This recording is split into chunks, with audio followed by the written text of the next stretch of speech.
Oh, you know what I love? Sports. Love sports. Sports. When It comes to Texas A&M. Where are you getting this information? Let me tell you. Welcome to TexAgs. It's here. It's time. There's always a buzz in the air when you hit this moment. He is a guy that has gotten better and better and better. He's just got that dog in him. We will develop men, we will graduate players, and we will win championships on the field. I think of him as this hawk. Before long, he's going to be swooping in on those quarterbacks. Coach Elko's my guy, right? Like, I love him. I love Michael Early. Like, I think Bucky's going to be incredible. It's football, man. And that's what Warriors do. They don't want to sit out. And this is a real program. It's not fake. This is a real place. And if you want to be really good at football, this is a really good place to be. You know, if I'm betting on anybody, it's the Aggies. We're turning the page here on TexAgs Live, are we not? Okay, so the bumper music we'll come back with, I'm sure, will be Bob Seger, Turn the Page. See, now you've told them what to do. So, OB, the latest poll, and I know that you are a big fan of what they do there with the polls. Number 19 in the latest poll is Texas A&M in the AP poll, I should say. And A&M now 22 in the coaches poll. They were 19. So they fell in the coaches poll? Yeah. Interesting. They were 21. Oh, sorry, 21. 21 in the coaches Still poll. fell in the coaches Yeah. poll. Interesting. I wonder why. Maybe because some teams Rose because they had, spectacular showings or more impressive showings. It doesn't bother me. Just win and it takes care of itself. So ESPN Power Rankings has A&M at number 11. They were 15th in their power rankings, preseason power rankings. And our boy Dave Wilson says the Aggies made explosiveness on offensive priority this offseason, adding transfers Casey Concepcion, Mario Craver at wide receiver, and it paid off in game one. Talked about Marcel's career high. Did say that the Ags struggled to get the running game going with only 108 yards on 23 carries, led by our buddy Marcel Reed. Yeah, I would think they struggled if I felt like they were actually trying to run. I just don't think they put an emphasis on running. Sure. And if that is the same kind of numbers we get again this week against Utah State, would you start saying, Well, at some point, I expect them to try to run this week. Okay. I expect them to try and to run. I guess what I'm trying to say is I expect to put more emphasis on the running game this week. But look, I like Dave and everything, but if you'll just look closer at the box score, and I know you know this, when you see Le'Veon Moss with 3 rushes and Reuben Owens with 5, that tells you right there they're not emphasizing the run. Yeah, I agree with you. Let's, as we start looking ahead, let's close out last week and I want you to give some awards out, if you will. Okay. Who was the biggest winner of the weekend? You can give me 1, 2, 3. I don't care. Give me some names Of the A&M players. No, just college football. It could be A&M. Oh, the biggest winner of the weekend, I would have to say, is Thomas Castellanos. However he says his name, from Florida State, because he talked a big game and he backed it up. And even though he didn't have spectacular numbers, it was a spectacular performance. I think he's put himself in the Heisman race. Okay. I have a couple different ones for you. All right. I've got Casey Concepcion and Mario Craver, the transfer portal additions for Texas A&M. I think they were huge winners. They were. Okay. I think LSU was a huge winner in public perception. They were in public perception, absolutely, and it may be for real. And Miami. Anytime you beat Notre Dame, it's a huge. It's not just a feather in your cap; it's a whole headdress. You can say Florida State for a lot of these, by the way. I say Florida State for later. Biggest loser of the weekend. Well, the one that comes to mind is Alabama. Yep. I mean, they lost to a team that was 2-10 last year, and I know, like Texas, Texas lost on the road. I'm not trying to make excuses for them, to now the number one team in the country, right? A team that you knew were going to be good, but Florida State, no one saw that coming. I don't think, except for Thomas Castellanos. But see, I don't look at Florida State as a 2-10 team, even that's what they were. Because they bring in. I look at it as Alabama's physicality was questioned, and that should never happen for any football team, much less Alabama. Not only was it questioned, it was proven that they were the weaker team mentally and physically. Yeah. I mean, I watched that game, and the first drive, Alabama went right down the field and said, oh, this is going to be a blowout. And then it was. And it was. The other way. Yeah, exactly. My biggest loser of the weekend, Alabama's one of them. Okay. The other one, Boise State. They got their butts spanked. Yeah, it was kind of like Alabama. They got the ball, went right down the field, and scored. It looked like this was going to be easy, and then it wasn't. You know who almost was on that list? Almost. K-State. Yeah, they were in trouble. They were in trouble. Maybe they're just not very good. They can't. I mean, week one was against a pretty quality team, but week two, Iowa State, and they had a chance to win that, but didn't. And then who were they playing? North Dakota. Yeah. Even though those Dakota folks, Dakotians, yeah, they play pretty good football up there. They do. Most surprising performance of the weekend. I think your boy Tommy Castellanos is the one I'm thinking here. Him, and I would just say the entire Florida State team. Did you see the big offensive lineman from Florida State that knocked the guy just early in the game, just drove? I can't remember which Alabama defensive lineman. Not only drives him on the ground, but then sits on him. I didn't see that, no. I don't mean lay on. I'm talking about Is that a penalty? It wasn't. Are you allowed to use your backside in football? I guess so. It's like boxing out? Yeah. Okay, I have Tommy Castellanos on there, and I also have Haynes King on there. But look, I know Haynes King is good, but he struggled a little bit early. He took over that game against Colorado. He's a heck of a running back. 143 yards passing, 156 yards rushing with three touchdowns. I think for early in the year, I think he becomes an early Heisman contender with that. Okay. I wasn't expecting that. Well, I mean, think about it. People are going to say John Mateer is a Heisman candidate. A guy like Mateer played nobody. And I know Colorado's not supposed to be great, but at least they're a Power 4 team, and you go out and have a big statistical performance like that. I think that, at least for a week. Will you be surprised if Mateer carves up a very good Michigan defense this weekend? Carves up? Yes.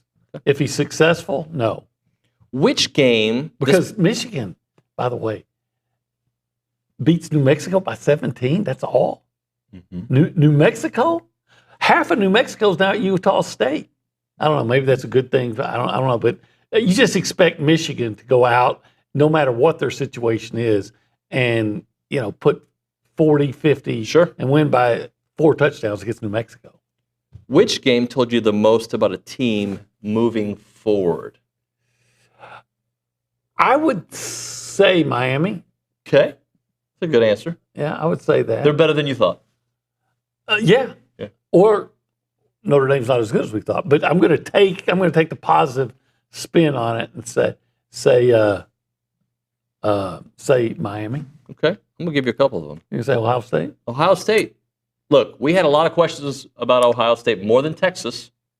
Ohio State's defense looked real good. Real good. But even Julian though Texas Sain was really good. Texas had about 330 plus yards of offense. They did. I think, one of the guys that I could have put on that, the fail or the big loser, and so many people say Arch Manning, but Sarkisian. Sarkisian gets inside the 20. He gets in the red zone, especially inside the 10.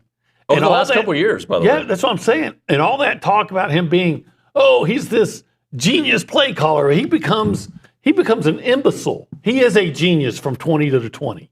He gets inside the 10. He becomes an imbecile. I saw some. I don't know how factual they were. Luke and Bright look it up, but they compared Jimbo's resume at this point versus Sark's. Very similar. Jimbo, the biggest difference is Jimbo didn't get the playoffs. Should have been in the playoffs. Should have been. Yeah. And had it been 12 teams. I don't think Sark's going to have that fall from grace. No. I think he's got a good team. Yeah, he does have a good team. He hadn't gotten lazy either. Another team that I think we learned about, knowledge. Alabama. I think we learned a lot about them moving forward.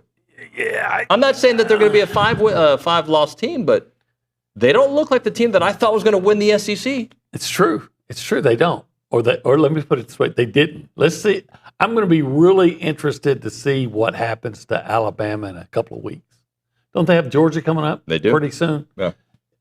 And I've seen Alabama before, a long time before, and, they may lose early and you're questioning them, or maybe teams like Alabama and they lose early and you question them, and then they come back and have a really good year. But they looked inept.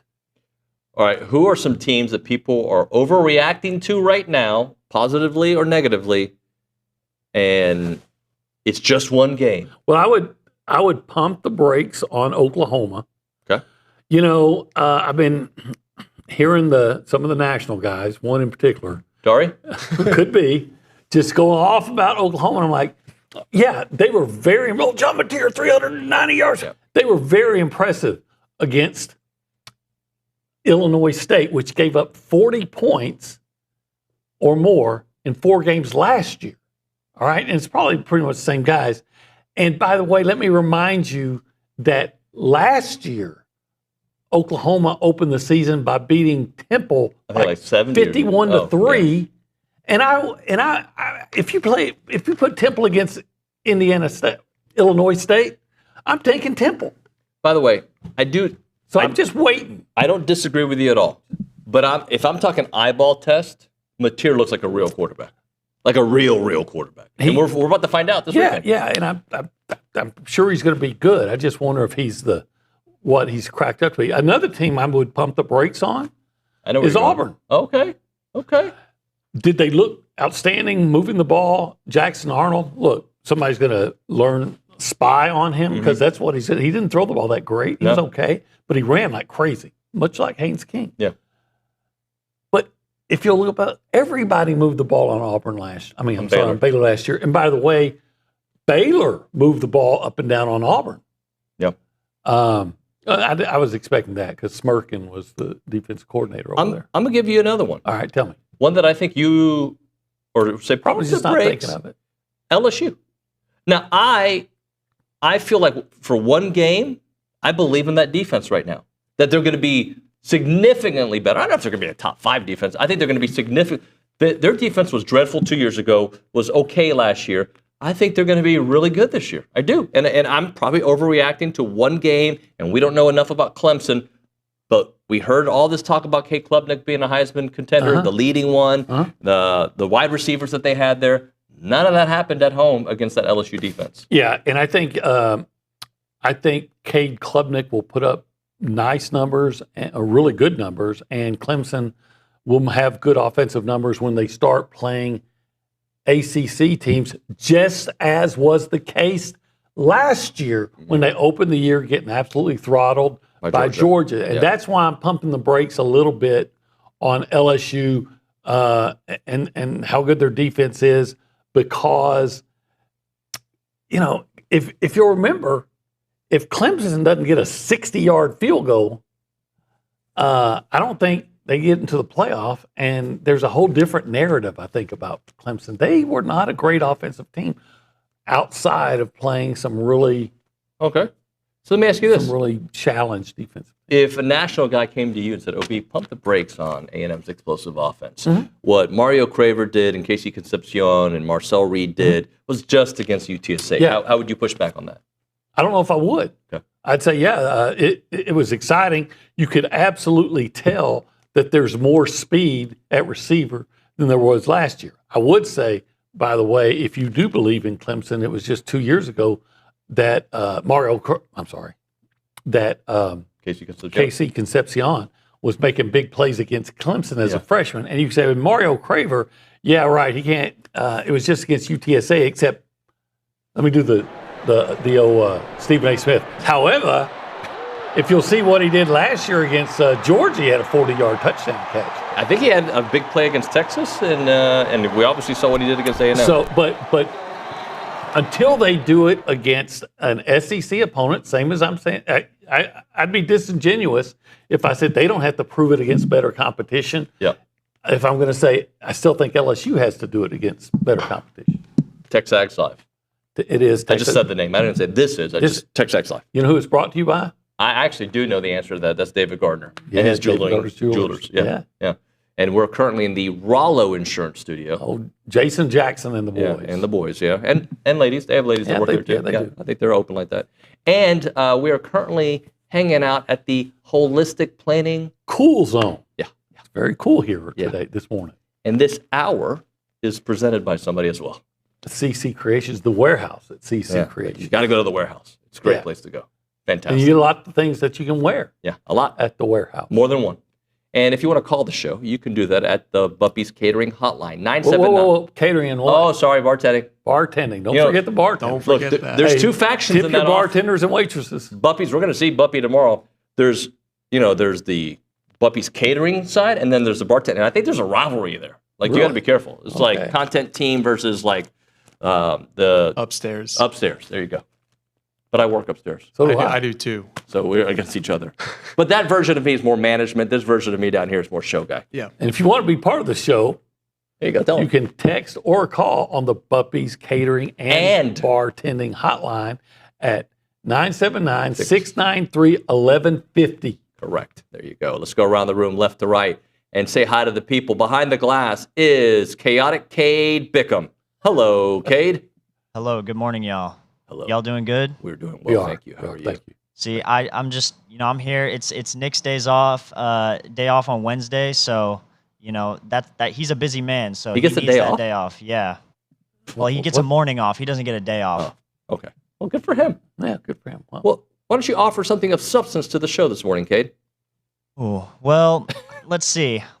I'd say the team that I'm pumping the brakes on after week 1 would be. I'm going to pump the brakes on Miami just a little bit. Just a little bit. I think that they looked really good, but who knows what that Notre Dame team even is, especially that offense. It looked a little bit shaky throughout the game up until that fourth quarter. And also, I don't know if I completely trust Mario Cristobal yet. So, well, I'll give you that one. You don't have to trust them right away, but, they could still be good enough to win a lot of games this year. They're in the ACC. They're going to win a lot of games. And they just beat Notre Dame. Now, we don't know who Notre. This is one thing that I've learned after doing this show. Yeah. I'm not going to say jack about UTSA because I've learned Kent State. Oh, the Kent State might be better than we think, guys. Look at last year. Appalachian State. Look, but then they win it all in their little conference thing. No, they lost to Texas State. Right? So, Notre Dame's one of the greatest teams ever. And then they lost to Illinois State, and then they went on a run. Northern Illinois. Sorry, Northern Illinois. But your point is taken. So I just, what I say? We'll figure it out as we go. It's a book. We're going to get to the end of the book. That's what do we always say about the first games? Never overreact positively or negatively to the first game.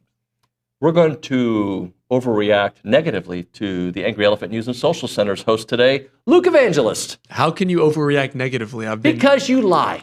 And I didn't think you were lying, Luke Evangelist, but you lied today already. First of all, this is a complete joke. I have not lied today. You said you didn't say that Auburn was the greatest basketball team in the history of basketball. David, what'd you have for breakfast 3 weeks ago? Can you remember? Tell me the date. I have it on my food log. Monday 3 weeks ago. Yeah, I had 4 eggs and 200 grams of egg whites, and I had blueberries. Okay, so maybe he can't remember. Do not come to me with that, bruh. I just like bruh. Sorry.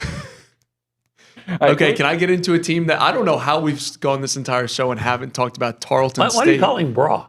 Because he's a boob? Bruh. B-R-U-H. Oh, okay, my bad. Yeah, I don't talk about brassieres on the show. That's the other one. How have we not talked about Tarleton State beating Army in double OT? That was amazing. I watched it. I was rooting for the purple-clad Texans. You think Carson Stein was just having a party? Yes, I do. And the young Ava, right? Ava. Yeah. Ava Davis. I'm sure they were painting the town red in Stephenville or purple. Wouldn't they paint it purple? Yeah. Yeah, or purple. How about Marcel Reed being named a Manning Star of the Week for Week 1? 328 total yards, 4 touchdowns, and a QBR of 82.6. Haynes King also made the list, and somebody with the last name of Manning was left off the Manning Star list. Is that right? Surprising. Just like the overreaction of what his last name was entering the season, I think there's a little bit of an overreaction about how bad my wife told me, I heard Arch Manning had the worst game ever. No. He was frazzled. He didn't play great, but I thought that kind of performance should be expected.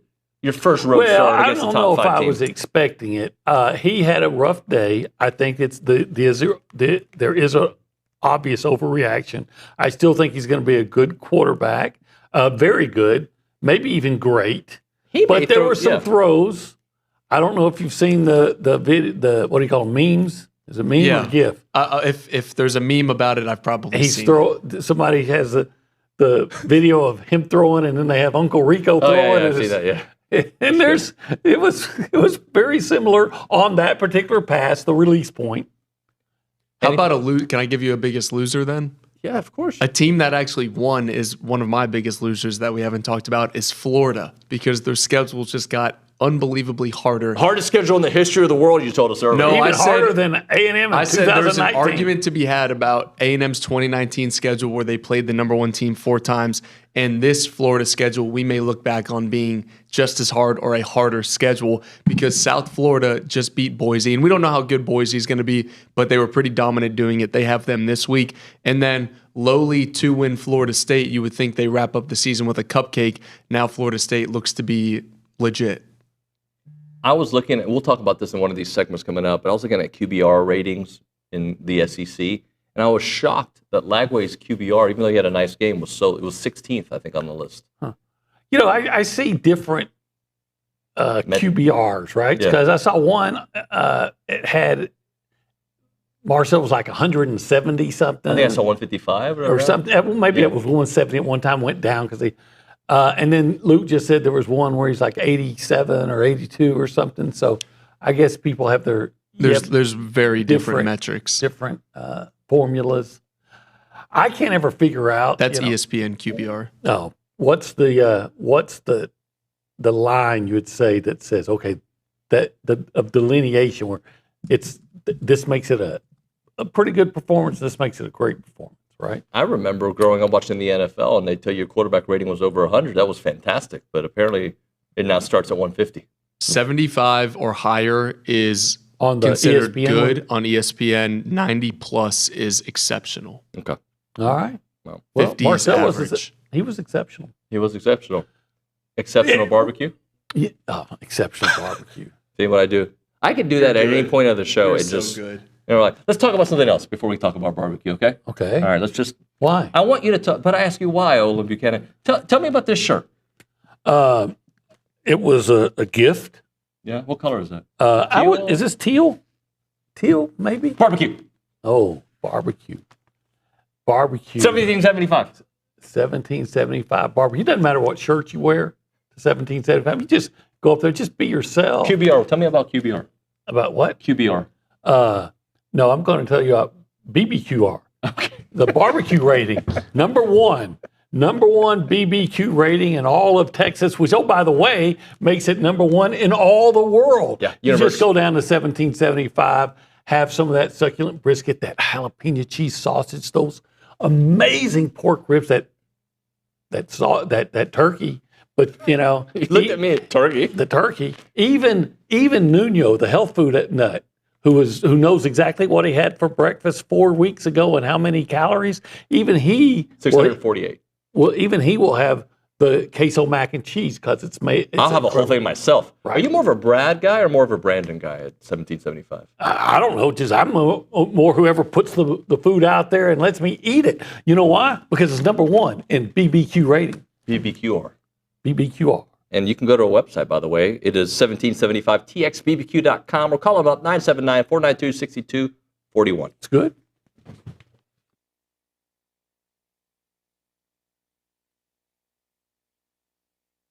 Hey everyone, David Nuño and Olin Buchanan and OB. Typically, we start off the show in this section, and we call it the Holistic Planning Cool The cool zone. Yeah. It's pretty cool. What do we know about holistic planning? Well, a lot of cool stuff. For instance, holistic planning can help you with your investments. I love that. They can help you with your taxes. So I don't like paying taxes. You can get that money from your investments and they keep it. They'll help you keep it away from the government. Yep. Not all of it, but more of it. And then they'll even help you with your estate planning. When you're old like me, you got to make sure some of that money you made is there for when you want to retire and just enjoy the rest of your life. You want your estate to be planned. But they also do something else. Yeah, well, if you are, like, say, a sports fan, and you've always wanted everybody watching us, right? Yeah. And you want to always dreamed of being an owner? Well, in a certain way you can, because they will broker the deal for you to invest in pro sports. Yeah, what you need to do is check out investinprosports.com. That's where you can get all the information if you want to invest in a team. I don't know what team. He'd probably try to buy the Cowboys. I'd try to buy a lot of the Houston teams. Whatever it may be, investinprosports.com. It is holistic planning, and we love hanging out at the Holistic Planning Cool Zone.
Silence. I love silence. They didn't turn the page. They burned the book. Yeah. What song did you ask for? Turn the Page Oh, by that's right. Bob Seger. Bob Seger. Yeah. I call him Roberto. Yeah, I'm sure you would. Yeah. It's TexAgs Live. We're presented by David El Garner. Seger. El Seger? Yeah. Yeah. We're in the Rollo Insurance Studios to go hour. I don't know. It feels like the segment just doesn't feel right without the music. I don't know. I'm a little confused what to do. Shall we chit-chat a little bit about the games that you want to watch, OB? And I didn't realize you were such a Big 12 fan. Well, I'm not, but I'm going to tell you something. This is a really bad week for college football matchups. I mean, it's like we're paying for last week, this week. Mm-hmm. I was really trying to find some good matchups, and there really weren't any. There's Oklahoma and Michigan. Michigan may be ranked. I don't know that they are, but is that a? Yeah. I can't. Yeah, that's the only one I think. The only top 20 matchup of the week, I think. Yep. And Michigan struggle in New Mexico. You can't struggle with New Mexico. Well, let's ask the Michigan expert. Did Michigan struggle with New Mexico in your opinion? Yeah, that was an 11-point game going into the fourth quarter. And when you say they won by 17 and it's like, oh, A&M only won by 18, but like A&M controlled that game for most of the second half.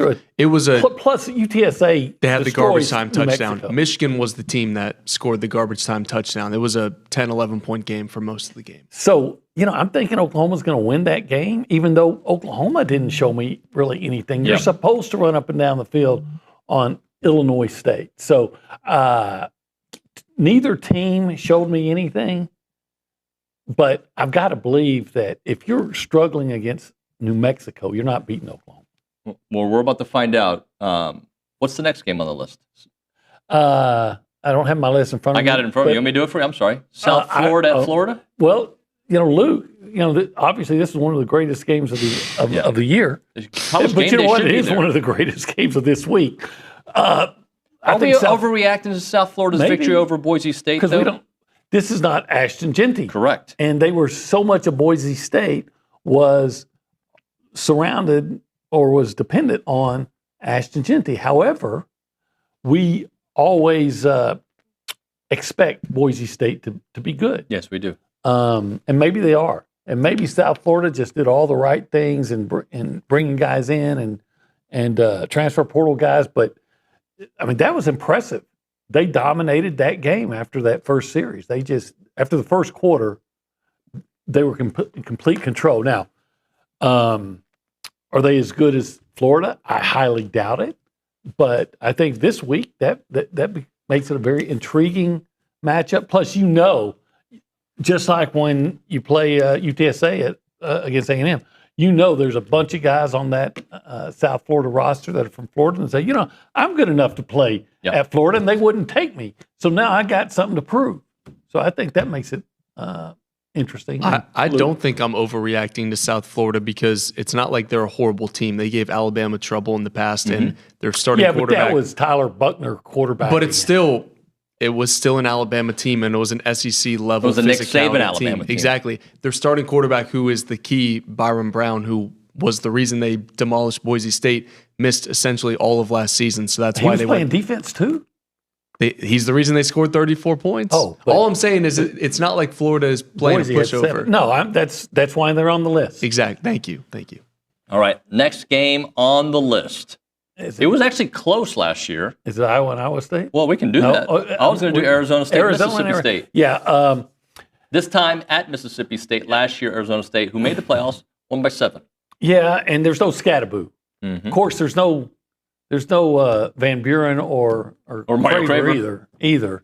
And Mississippi State, they beat Southern Miss. Kind of so what? You're supposed to beat Southern Miss. It was kind of like the Michigan. You're like, but any win in Starkville these days is a good win. But typically in a non-conference game, I'm always going to take the SEC team because you'll be right more often than not. But I don't know about this one. Good quarterback at Arizona State. Some would say a great quarterback. I want to see what he is without Scatterboo back there helping. Didn't they? They were good last week. Didn't they play Northern Arizona? Yeah. And they were good. It's not like they put 50 up on them. I think it was like 30, maybe it's 34-7. Maybe it's very similar to the South Florida. It was 38-19. 38-19, not even that. So maybe Mississippi State's going to go out there and show that they're better than we think. What was the Mississippi State score? 34-17, I think. 34-17. But I think it was close midway through the third quarter. It was. Yeah, so let's move on to the next game. Iowa State. Man, you don't want to get a couple of, bunch of Iowans mad at each other. They fight. They fight in bars. Yeah, they'll just give each other strongly worded. Oh, that's a really bad thing you said to me, don't you know? Or that's a terrible Iowa. That's a terrible Iowa. And you know what's funny? Because some of my best friends are from Iowa. They live on the street, and I still haven't picked up their accent. Old Doug and Julie Beck. But that's a rivalry. It's probably the most polite rivalry in the country. Yeah. They open the door for each other. They said usted with each other. Yeah, I get it. But I think Iowa State has had they've had the most success lately, and I expect that to continue. They've looked good so far. Iowa State's looked good so far. So far, I don't want to watch any of these games. I'm kidding. I'm going to watch them, but you're right. They're not great games this week. Bad week. You don't want to watch the border war. You don't want to watch Kansas and Missouri. I actually they hate each other. I do want to watch that one actually. And I think we're going to learn a lot about Missouri this weekend. Yeah, again, Missouri looked really good last week against Nowhere U. They're up and coming though. Kansas. Kansas beat somebody. I've already forgotten who it was. It was week 0, right? And I like the Kansas quarterback. Kansas beat Fresno State. That's right. Beat them pretty 31-7, and then they beat Wagner 46-7. Yeah, they beat Lyle Their Wagner. quarterback's been in college since David was in college. Oh, not that long then. Yeah. Jalen Daniels. Jalen Daniels. See, he's a couple letters away from being a Heisman winner. Yeah, I do feel like he's been there for 5 years. Is this his 5th year? And if he's healthy, he's a very exciting quarterback. But that's the key, if he's healthy. And I think he's healthy right now. He is. Good coach. Good coaches on both sides. And yes, they hate each other. It goes all the way back to the Great Compromise. Yeah, this is his 6th year. Obi, when we come back, Dr. Daniels. I want to let's see if he can surgically carve up Missouri, or non-surgically, just carve them up like a turkey. Obi, when we come back, I want to kind of go through some of the players that I'm learning about this week. Okay.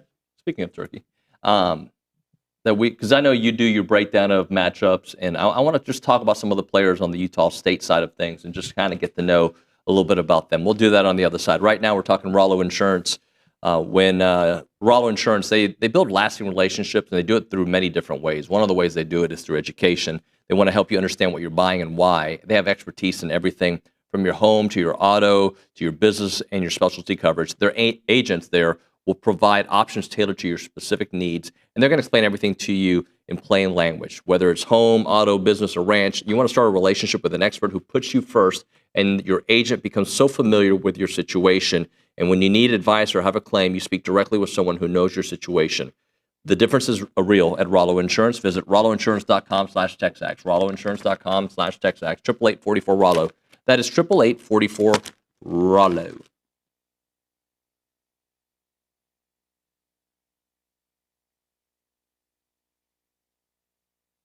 Let's talk a little Snaps clothing. David Nuño here, and I love wearing Snaps clothing everywhere. I've got the flannel on right now. You've seen me in the Tailgater collection with the A&M gear. It is fantastic. If you see me around town with my sons, Christian and Cruz, they've got a bunch of Snaps gear. When they have big games for Consol, they wear nice clothes, so they wear their Snap stuff. And I'm telling you, with baseball season here, let's all kind of go looking stylish and fit to the games there at Olsen wearing the Snaps clothing. As a reminder, they are the only official licensed Texas A&M Pearl Snaps maker out there. Their Tailgater collection is built for game day with breathable, moisture-wicking fabrics to keep you comfortable while you rep your Aggies in style. Now, whether you're watching the game from home or maybe you're in attendance, you're tailgating, whatever it may be, you got to make sure you head to snapsclothing.com to see everything they have to offer. It is fashionable, it is awesome, and you're going to love it.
Go ahead. That's Bob Seeger turning the page here. I think when Richard Zane went up to see with Billy to see the Lions play, yeah. I think he said he got a chance to meet The Bob Seeger? Bob Seeger at the game. Huh.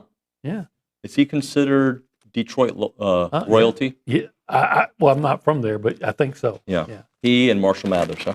He and Kid Rock. Kid Rock. And everybody associated with Motown Records. Yeah, that's Diana right. Ross, so on and so on. Motown show here on TexAgs Live. Let's talk beef for a minute. Not the kind of 1775. Okay? No. Okay. We're talking about Bad beef. bad beef. Yeah. Where's the beef? It's in the SEC and beyond. Let's go to the Luke Evangelist at the Angry Elephant News and Social Center. Do you know the Where's the Beef commercial? Are you familiar with it? Okay. Never mind. It was Wendy's. Okay. There was an old lady, and she would go to like one of these places to eat, and there was a very small hamburger, and she had Where's the Beef? And it became a very famous thing in the early 80s? Yeah, probably. You don't care. That's fine. Let's move on. Yeah. How about some actual beef? When I think of Wendy's advertising, I think of them being funny on Twitter. I've never heard of Where's the Beef. Yeah, there wasn't a Twitter, believe it or not, in 1981. Really? Yeah. Huh. How did you get any There was barely an information? internet. I think it just started in 81. I don't think it was. I don't even know. I mean, not for normal people. No, I think it was invented like in 81. Do you really? I think so. Huh. I just want to move on. Okay, let's get into actual beef. The big one, I think, let's start with that, is LSU and Clemson. So after the game, did you hear about this story? Yeah, I did. I don't get. I really don't get where BK? Where Kelly, BK. well, Burger King, Dabo said Wendy's. it was like the final exam on the first day of class. He was like, LSU got a 65, we got a 58 because both teams didn't play well. And then Brian Kelly said that he's either a really good grader for giving himself 58 or a really tough grader on us. I've seen a different side of Brian Kelly this year, and this is not the only time. Well, when he wins, he can talk smack. I think Dabo was basically saying, both teams can play better. Neither one of us played a great football game. Why are you going to, feel like you've been somehow Wronged. insulted? Yeah. Yeah. And by the way, a 65 at LSU would, well, I better stop. Yeah, you do have a son maybe listening. It's probably a good solid grade there. Yeah. Luke, there's more beef though, right? Yeah, I didn't know about this one until you told me this about Mike Gundy and Dan Lanning going at it. So on his radio show, on Gundy's radio show on Monday, he speculated that Oregon spent $40 million on players for their roster. That's a team. They spent 40. While only saying they've spent $7 million. And so Dan Lanning obviously did not like that. And he said, if you want to be a top 10 team in college football, you better be invested in winning, and we spend to win. Some people save to have an excuse for why they don't. Oh, I like that. If Boone, that's the price of football now. If Boone Pickens was alive, you wouldn't hear Gundy complaining about that. No. Because I'm sure Boone would still be funding the what's interesting though? Like, I think teams get offended when people say you spend money. It's not a disrespectful comment. It's allowed. Yeah, like people probably look at Elizabeth and they say she's with him because he makes so much money, and you're like, yeah, I make a lot of money. I don't think that's why she's with me. Because of all that money? No, buddy.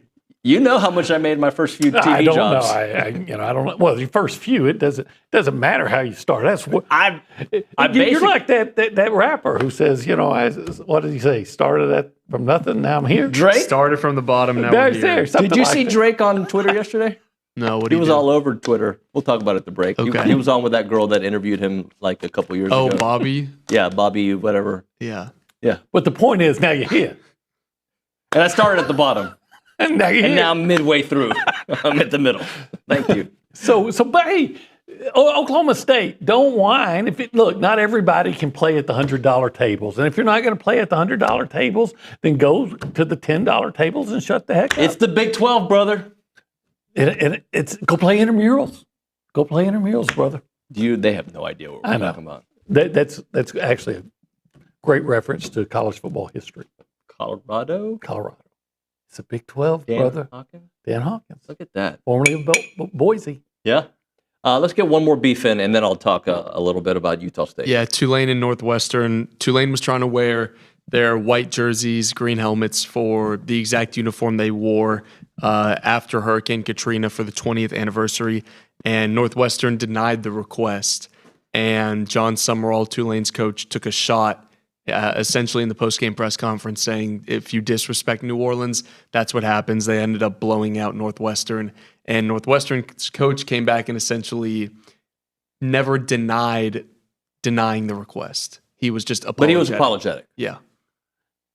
It probably was beyond the coach. I mean, maybe if someone had gotten it to him, he'd say, yeah, whatever. But I can't imagine a coach really cares about the jerseys. I'm okay if it's petty between rivals, right? Yeah. But I'm not okay with, I don't think there's a big rivalry between Northwestern and Tulane. Tulane and Northwestern are like two sweet academic programs. Like, let's just play football and have fun out there. We don't need to be beefing like this. Huh. Sweet. I don't think of any of those teams or programs as like mean or like as starting beef with anybody.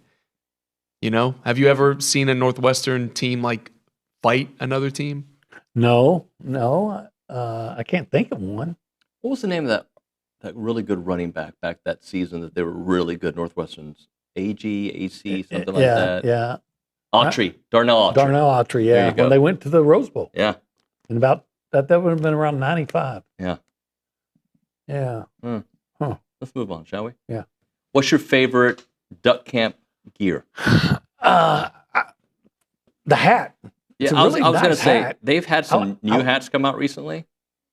And then, that logo with the logo's duck, that's great, really good. I like the shirts, because they keep me cool. I need help with how you do the bill, because they do, they have the short duck bill? The duck bill, yeah, they have the short duck bill. I don't think, and it's flat, right? And I think like the cool people wear it flat, but if you're a certain age, you can't wear it flat. But if you bend it too much, it doesn't look right. I need help with that. I kind of like those duck camp shorts. I think they make me look real good in those shorts. Your really white pasty legs look amazing in those shorts, and the hair and the veins. Yeah, I know. Yeah, okay. Sorry, I haven't noticed. And the hoodies. The hoodies. Yeah. Yeah. Well, the hoodies are so nice. Again, I don't have one because my son took them all. Right. I'd wear it in the fishing shirts. It's all good gear. I wore one on Monday. But I really got to tell you, the hat. I like that hat. Yeah. They got more than one. Well, I'm going to hook you up. Check out duckcamp.com to see what we're talking about. You'll love it. It is Duck Camp, built for the outdoors and designed for everything else. Hey friends, David Nuño here for Prize Picks. They're back on TexAgs, prizepicks.com/TexAgs. Use the code TexAgs to get $50 once you play in $5 lineups. And Prize Picks is the best place to win cash while watching sports. Football season's here, basketball coming up, baseball, you name it. You go to prizepicks.com/TexAgs and start having some fun watching sports, making some money on there. And you can play Prize Picks in over 40 states, including California and Texas. Remember, they'll give you $50 in lineups once you play $5 lineups on Prize Picks. And they have the new thing. It's called It's Good to Be Right campaign, and they're kicking off the upcoming NFL season with their bold new campaign, It's Good to Be Right. The seasonal long push celebrates the thrills of getting it right, from the perfect prediction to winning your Prize Picks lineups. Prize Picks, it's good to be right.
That's outstanding. Carson Stein's done great. Is that Carson? Yeah, 3 out of 4 segments. Because that silent segment we were was talking really about the musicians from Detroit. Yep. And of course, I forget Ted Nugent, and then he brings us back with Cat Scratch Fever. Nah. I'm going to give you a name. Okay. I'm going to give you some information. Okay. This gentleman's name is Bryson Barnes. Bryson Barnes. Former Utah quarterback, played under Cam Rising. Mm-hmm. Yeah, Cam Rising could not start that game in 2003, 23. He probably wasn't in college. Is he going to play? Is he going to play? Yeah. He might have been in college. Is he going to play? And then he didn't. And who played? Bryson Barnes. So he was a starter in 24 after throwing 856 yards, 12 touchdowns, and 6 interceptions his junior year. He's dual threat. And against UTEP, 19 of 28, 233 yards and a touchdown. Bronco Mendenhall, good coach. Did you see his touchdown pass? No, I didn't. Was it nice? He had about, I'd say, every bit of 10 seconds to throw the ball. I mean, it looked like Johnny Manziel in 2012. Like, no, okay. And it was like a 58-yarder to their tight end. I don't think that'll be the case against Texas A&M. No, I don't think so. Hey, he was the quarterback in that Rose Bowl against Ohio State when Cam Rising got hurt. He led the eventual game-tying drive before Ohio State went and kicked the field goal. If you look at their roster, there's a lot of guys who have played at some pretty good programs and also some former Bronco Mendenhall. Their running back was at BYU. He was the Mountain West Offensive Player of the Week one week for his performance against San Diego State. Huh. Yeah. So 530 yards of offense and 5 scores. Set the single game rushing record for a quarterback with 193 yards and 15 carries against San Diego State. Yeah. Talented kid. Talented kid. Obi, fun hour, buddy. Thank you. All right. When we come back. Como? I'm still in. I got. Can you drop another rap fever. reference? That's what people want to hear. I have the Fat Boys. Nobody even knows that that's a band in this room. The Sugar Hill Gang. That was in the 70s. What? How about something from this century? Anybody over here was alive. Bad Bunny. There you go. There you go. He's not rap, though. He's not? No, he's not rap. Horrible Bunny. Right. Rotten Rabbit. His alter ego. When we come back, John Harris here on TexAgs Live. Horrible.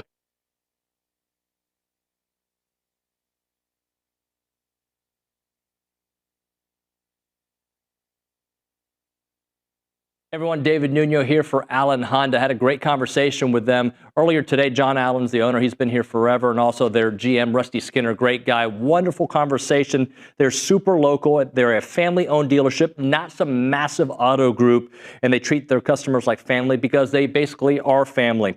They're Aggie alums. They love Aggie sports. And they've been serving the Brazos Valley with integrity, with passion, and commitment to excellence for over 50 years, which is very rare, by the way, for the independents because people trust them. And that's why they've been doing it for such a long time. Whether you're looking to buy, lease, or service your vehicle, you can count on them for transparent, no pressure experience that puts your needs first. And I can attest to it. Had a great conversation about my own situation with them. Their knowledgeable sales team will help you find the perfect Honda to fit your lifestyle, from fuel-efficient sedans to versatile SUVs. Leasing options are flexible and affordable, making it easy to drive the latest models with confidence. And when it comes to service, their certified technicians only use genuine Honda parts to keep your vehicle running at its best, whether it's routine maintenance for major repairs or whatever it may be. And we know that trust isn't given, it is earned, and that's why generations of local drivers right here in the Brazos Valley and Bryan College Station keep coming back to Allen Honda. As part of the community with Aggie spirit in their hearts, they are here to make everyone's visit wonderful. So visit their showroom or their service lane and find friendly, efficient, and memorable situations when you go to Allen Honda. Come see why so many College Station and Bryan drivers choose Allen Honda for their automotive needs, and remember, gig 'em.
Little Bad Bunny for OB is TexAgs Live. We're presented by David Gardner's Jewelers, Rollo Insurance Studio.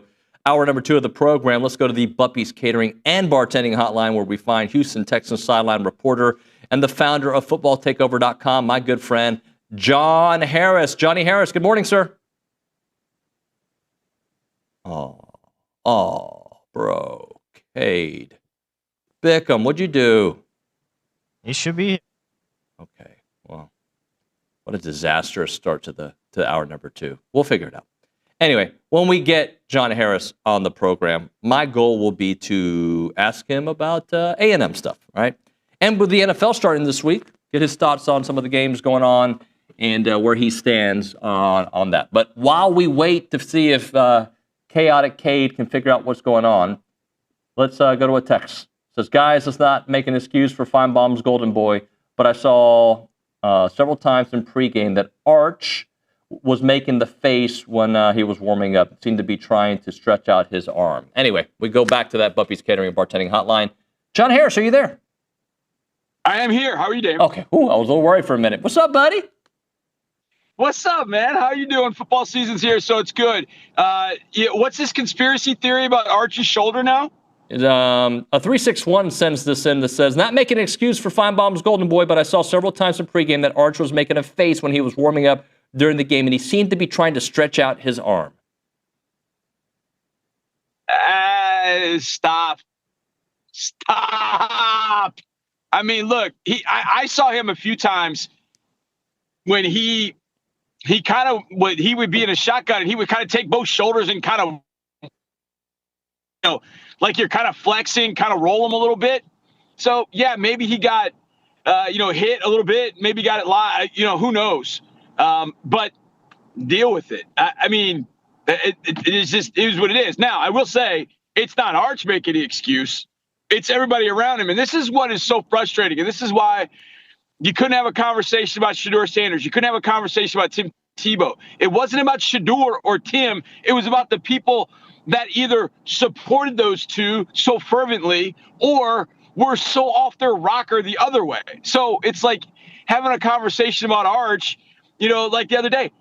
You can't build in an injury that no one knew existed. You just have to look at what he did or didn't do. And he wasn't good. But it's his first road start. It was at Ohio State.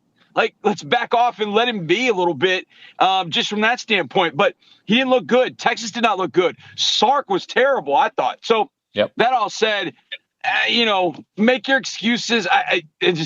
You can build all that stuff in. Look, I used to see guys all the time that had these different nervous tics, out on the field. They would do different things. And it's like, oh, man, he keeps wiggling his arm. There must be something wrong. It's like, no, you find out later like that. It was just a natural tick for that guy. So you can't build those things in to a player's production or non-production or whatever. If Arch wanted to say after the game, hey, I got dinged up a little bit, so maybe that impacted some of my throws.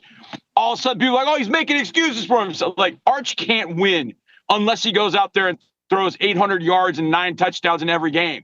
He just has to, just be Arch Manning. Don't be Eli and Peyton's nephew. Just be Arch. Go throw the football and gear up for the Aggies to come to Austin late November.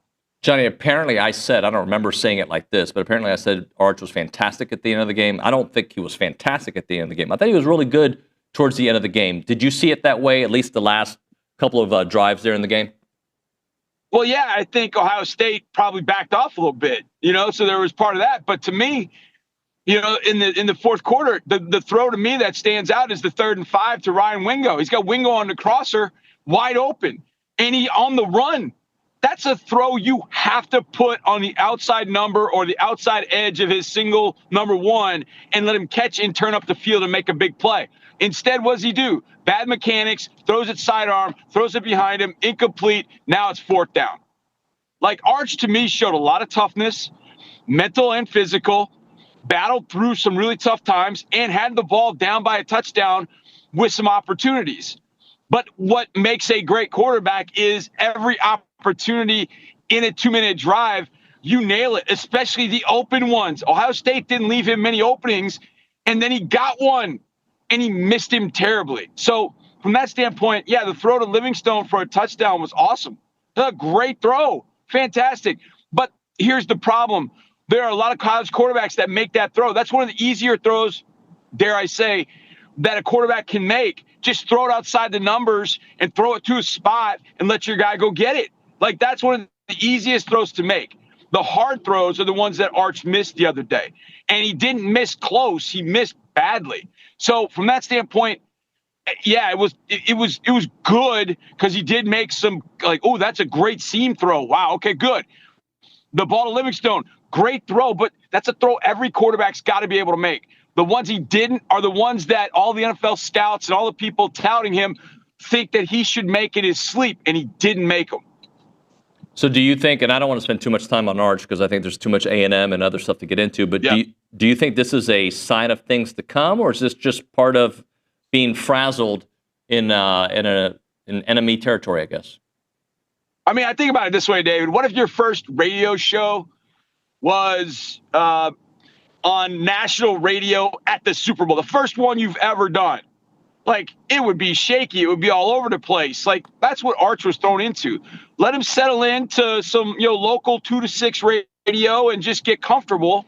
And I think Arch is going to be okay. I'll tell you what worried me now, this last thing.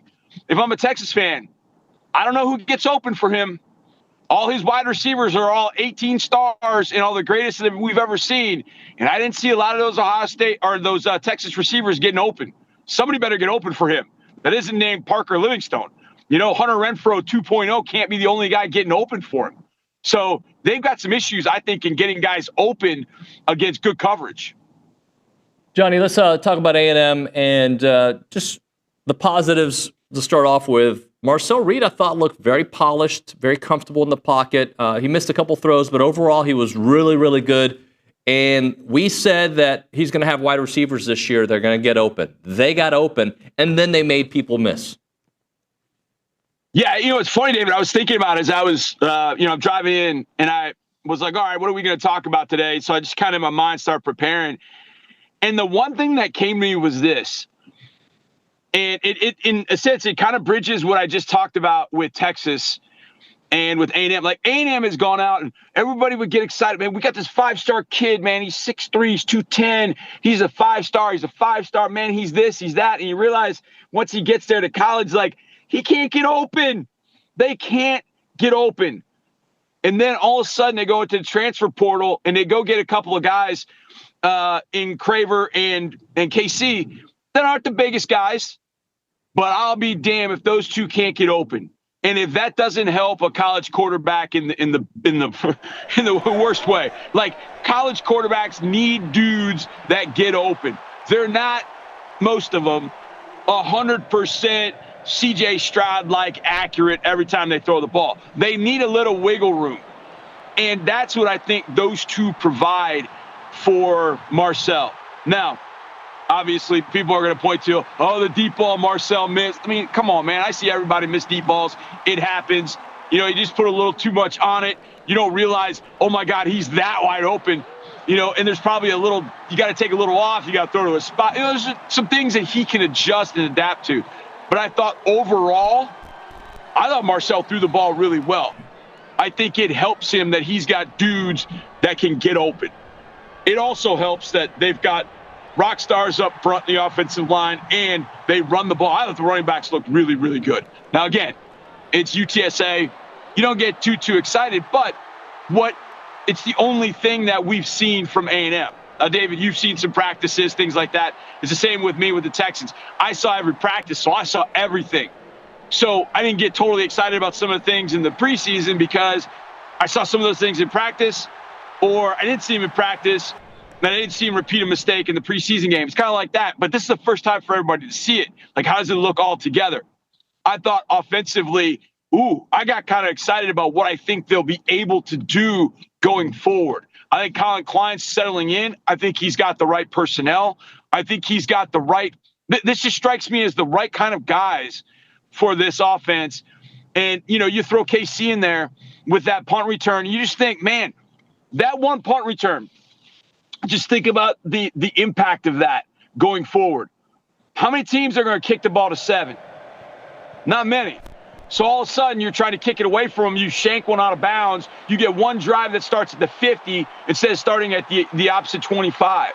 Think about what that means down the road in a game against LSU.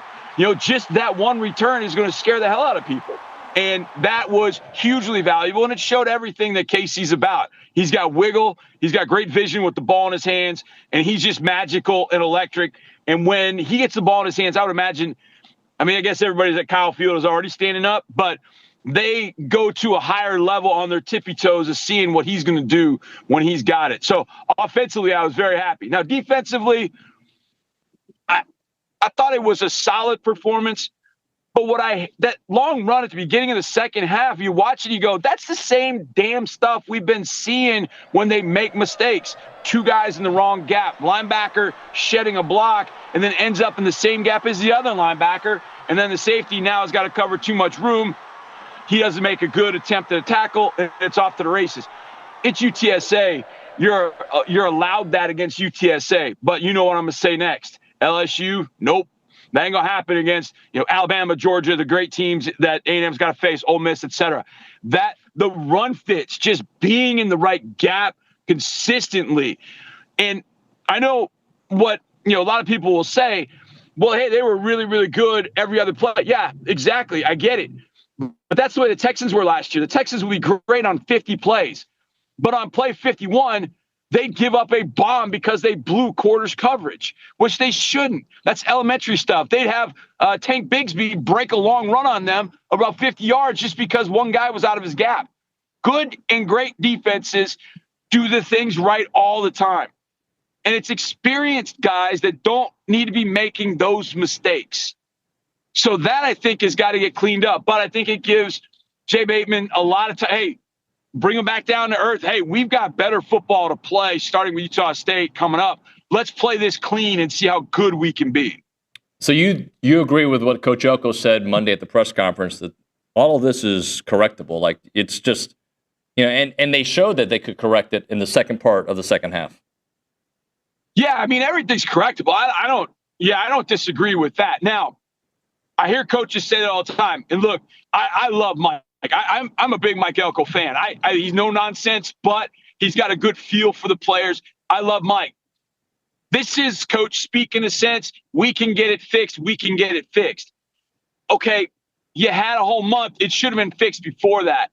But again, you get in the lights at Kyle Field. You get excited. You're like, man, I'm going to make a play, especially at the start of the second half or even the start of the game. You're overexcited. You jump out of your gap. You're trying to, not play hero ball, but you're trying to be the one to make the play. And it's like, no.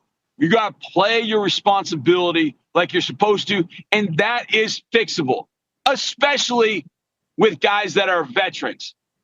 And at that point, if it's not fixable, then you got the wrong personnel on the field.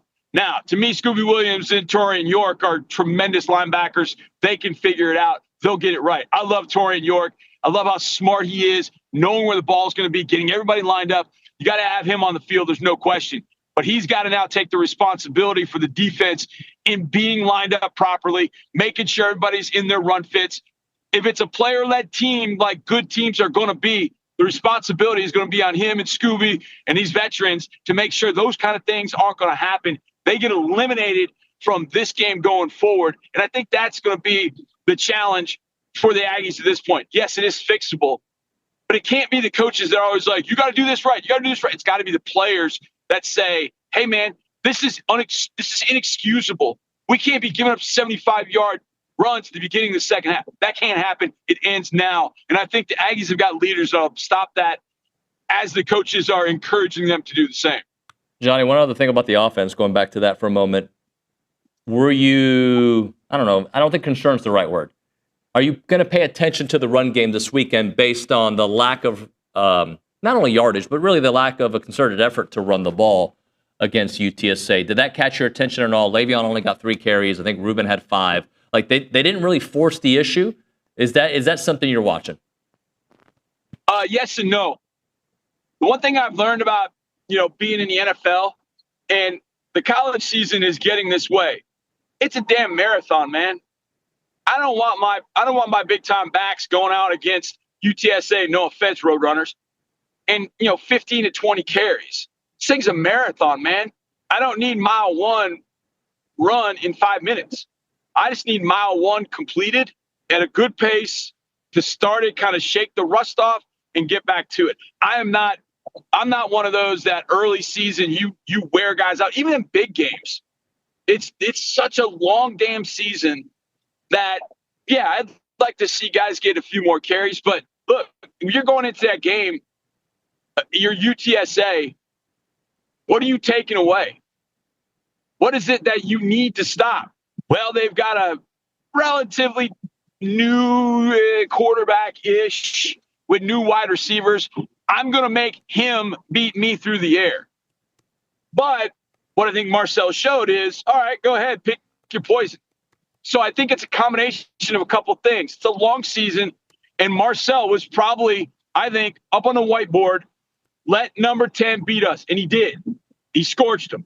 And so UTSA learned a tough lesson. But if I was UTSA, I would have done the same thing. I would have made sure you're not going to run the ball today. He's going to have to beat us. And then it was pretty clear that they weren't ready to stop the passing game because they had solely focused on stopping the run game. But it's going to give defensive coordinators pause going forward, like, yikes, man, I don't know. And then all of a sudden, here comes the run game. Then it's 30 carries that I got to be spread amongst 2-3 guys, and then including Marcel to get his 5 to 7 a game too. So I think it's the right mix in week one. It was what they needed to do to win the game, shake some rust off.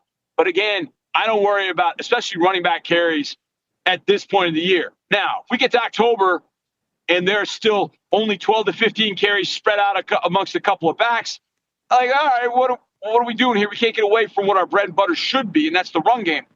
So I'm not worried about it at all until down the road. Now, against Utah State, maybe somebody does get 20 carries. Maybe they get in a groove and it works. But I just feel like to kick off the season, you just shake the rust off for everybody, get everybody involved, but you're not trying to grind everybody into dust. You found out last year when you had one of your big stars at running back go down, it impacted you in a big, big way. So try and keep guys healthy for that crux of the season when you got those 3 road games, and you really got to be ready with that run game then. Johnny, just so you're aware, in the last 24 hours, I've talked to you, Chance McClain, and Raheel Ramzanali. And the reason I'm saying all that to you is those are all guys that I used to work for our audience that don't know. Those are guys that I worked with at the previous stop with Johnny. Just so you know, Raheel and I are working on something that doesn't involve allowing layups, just for your information. That probably warms the cockles of my heart more than anything I've heard. And I know it's early in the morning, but man, that can I be a guest? Can I be a guest star, like, or just a guest one day, please? If that happens, 100%, as Luke Evangelist would say. Yes, you. Okay, we encourage it. Yeah, because when I was in high school, the one thing I did was prevent a lot of layups. I did, so that, which obviously I played football, so, it makes sense. But I didn't start fights. I just prevented layups. Johnny. Johnny, that would go there. Johnny. That would. Slow down. That would be fantastic. Just for the record, I've played basketball with you many times, and you do start fights. I, on the other hand, am a peacemaker. Well, that is a load of BS. I started one fight, and I didn't start it. I just finished it. So I think there's differences there. I would never start a fight. And now that gentleman's your friend. I will finish one. Yeah, exactly. Robert Hensley is now one of my great friends. So, what is it? Make peace, not war, whatever. Yeah, that was me and Robert. But I don't start fights, but I will finish them for sure. Calvin Murphy and I haven't spoken since, by the way. We'll drop it right there, Johnny. I'm not surprised. Talk to you later, buddy. All right, brother. That is my guy, John Harris. We'll come back. Max Wright. He's probably on hold wondering, when am I going to come on? He's about to come on. Speaking of Chance McClain, so Chance and I spoke about something that Raheel and I are working on, and Chance runs Heritage Films, right? And Heritage Films wants to be involved in whatever I'm doing with Raheel. And Heritage Films is something you should be involved with. You should have a documentary done on whatever you want. Your family business, done. They can do that. Your family ranch, he's the best at doing it. Your grandpa, you love him, right? Get a documentary done. You love your dad? Get a documentary done. 2-hour documentaries that Heritage Films does. And he just told me the other day, again, he tells me this all the time, man, your TexAgs audience, Aggies care about their story more than other schools. If you looked at the SEC footprint and where he does most of his stories, they come from Aggies because we care about our story. And you care about your grandpa, get his story done. You care about your mom, get her story done. The website is yourheritagefilm.com, yourheritagefilm.com, and call them up, 713-893-8341, 713-893-8341.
And we're back. TexAgs Live, presented by David Gardner's Jewelers Rollo Insurance Studio. Let's go to the Buppy's Catering and Bartending Hotline. Last week, Max Wright was out on a job. Now he's looking fly in his office. Max, welcome back to the show, man. How you doing? Oh, man, doing good. How are you, sir? I'm good, man. So we're going to get to a lot of A&M stuff, but I thought it was cool to see your tweet when you saw your old buddy throw a nice little touchdown to his brother there, Max and Jake. Yeah. Oh, man. As soon as I saw him go in, I shot him a bunch of texts and was telling him I was rooting him on from Texas. Max and Jake are two really good friends of mine, and they'll be friends of mine for the rest of my life. Those guys are stand-up dudes, and they really were great Aggies. Just things didn't work out for them here in A&M, and I'm so happy to see them doing what they're doing at North Carolina. They're doing great. All right, what's your big takeaway from this past weekend, and then looking ahead to Utah State, maybe how your takeaways can affect how you see this upcoming game? I got a few takeaways. Man, I was impressed mostly this weekend with the wide receiver room. Mario Craver, Casey Concepcion, and just the overall depth in that room. And I've loved what Coach Holman Wiggins has been able to do. There's no reason, or there's no speculation as to why he had great receiver rooms at Alabama anymore for me. I've seen what he instills into his players. And man, the wide receivers as a whole unit performed fantastic this weekend. I thought, I think that we passed the ball a lot more than people thought we were going to in this opener. I think everyone kind of expected us to hammer the run game and have that be what our bread and butter is for the offense. But I really like the approach of Coach Klein to go ahead and, hey, you know what, give Marcel a chance to show off his arm, show off his growth that he's made in the offseason, and have this be a good opener for him with, over 30 passing attempts in the game. I think that's one of the more higher passing attempts that we've seen him have in his time here at A&M. And I thought that the wide receiver room was great. I thought that, there were some things defensively that we needed to pick up on with the rushing attack and just first half adjustments that needed to be made that, once we got into the second half, looked like we made some changes that were big. But ultimately, I thought it was a good win. I thought that we saw a lot of really good positives from the offensive side of the ball. And I think the talent is there. And I think that offensively, we're looking like we could be a more explosive unit than what we've had in recent history. Max, let's take all the tight ends and just that you saw play, and just give me some thoughts on what you saw from Theo and the touchdown, Nate, Amari. Just give me some thoughts on the tight end group as a unit. I really like the play that they had this weekend. Man, Theo, his maturity and growth in the blocking game has been great to see. He's finally putting his nose into things like I've been trying to get him to whenever I was there with him at A&M. So, he's really stepping into the true wide tight end role with being able to go out and catch, run good routes and catch passes, but also being able to be a real threat in the running game as well with blocking. And I was impressed with Nate Borkircher. Man, his first catch that he had, he took two pretty good size hits on that deep end route that he ran, secured the catch, showed his versatility there as well. And also Amari having a great catch and run there that he had later in the game as well. This unit, I think, is deep. I think that they're all three guys who can play at a high level. And I think that in the SEC, whenever you have multiple tight ends that you can bring into the game that all can make plays and all can go out and catch the football, it makes your offense so much more dynamic. And with Theo's touchdown, I love the play scheme there by Coach Klein. We would practice little under routes like that while I was at A&M, but actually using a heavy run scheme look that the offense usually runs in that, down and distance, being in the tight zone, and using the misdirection to get Theo leaked out the backside. I thought that was a brilliant play design that ultimately opened it up for Theo to get a touchdown. It was great all around. For somebody who's seen all of Marcel Reed's snaps, what jumped out at you about him as a quarterback this weekend? His growth is something you can visually see. I know that he had some issues with the deep ball, which we saw. He had a missed touchdown pass to KC, which was something I was actually in the stands for the game, so I was able to see that throw. I think he just got a little jumpy. I think that first big touchdown pass that you can throw this season, and he just let that thing maybe fly out of his hand a little hotter than he thought. But as a whole, I thought that Coach Klein used this game to rely on him and have the offense actually run through him and not just his legs. He got to show off his consistency in the passing game. With his short game and his medium game looked fantastic. I thought that he did a good job connecting with receivers whenever he needed to. He was quick getting the ball out of his hands whenever he needed to. And I thought his pocket presence was better than what we saw last year. I think that he showed a little bit more maturity and patience. A key play that I actually saw in the game that was the big one for me was on the first third down of the second quarter. If you go through this play, this was the most NFL rep look that I've seen Marcel have in his career here. He actually started on the left side with this progression and worked his way all the way back to KC on a deep end, or maybe it was a post that he bent, but he worked his way through his progressions, stayed calm in the pocket, and delivered a dart to KC. And that for me in the stands, I wrote it down and texted myself so I wouldn't forget it so that I could talk about it, because that was the most mature look that I've seen him have, being comfortable in the pocket, not rushing to just rely on his legs whenever the first two looks aren't there, still being able to, okay, hey, I don't have to hurry out of here. My O-line's got a good pocket for me. I can work through everything and get the ball out. And throw ultimately a really good ball too. That for me was where I got really excited, because if he can get to where he can balance his legs with a strong arm talent and with patience in the pocket, that's where you're going to see Marcel step to another level, because then people can't just pack the box against him. He can't just bring people down and fill up the box to try and keep him from using his legs. You also have to respect his throwing game. And if you can spread teams out like that, that's where you're really going to open up Marcel to do more option reads and being able to, do what we saw last year, which is run all over teams. So I'm pumped up. I think that this game was as Coach Klein designed. I think that he was trying to get out there and have Marcel throw the ball more, and we saw it, and we saw his talent, and it's there. I really expect him to make some big jumps here over the next few weeks, though, with consistency and ultimately connecting with guys on a consistent basis all around the field. I'm really excited for Marcel's growth. It's going to be a good year for him. Max, what do you need to see this weekend? All right, not that we're going to get a lot out of this youth. Oh, look, I recognize that Notre Dame's is the real barometer, right? But what do you want to see in this last quote-unquote tune-up? And I hate saying that out loud because I have respect for Bronco Mendenhall and Utah State. But, what do we need to see from this team to feel good moving forward?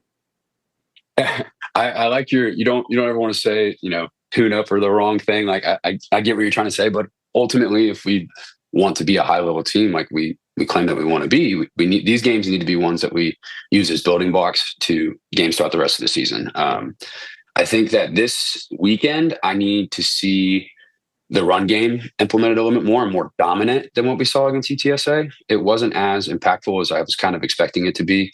The big plays weren't there as often as I thought they would be in the running game.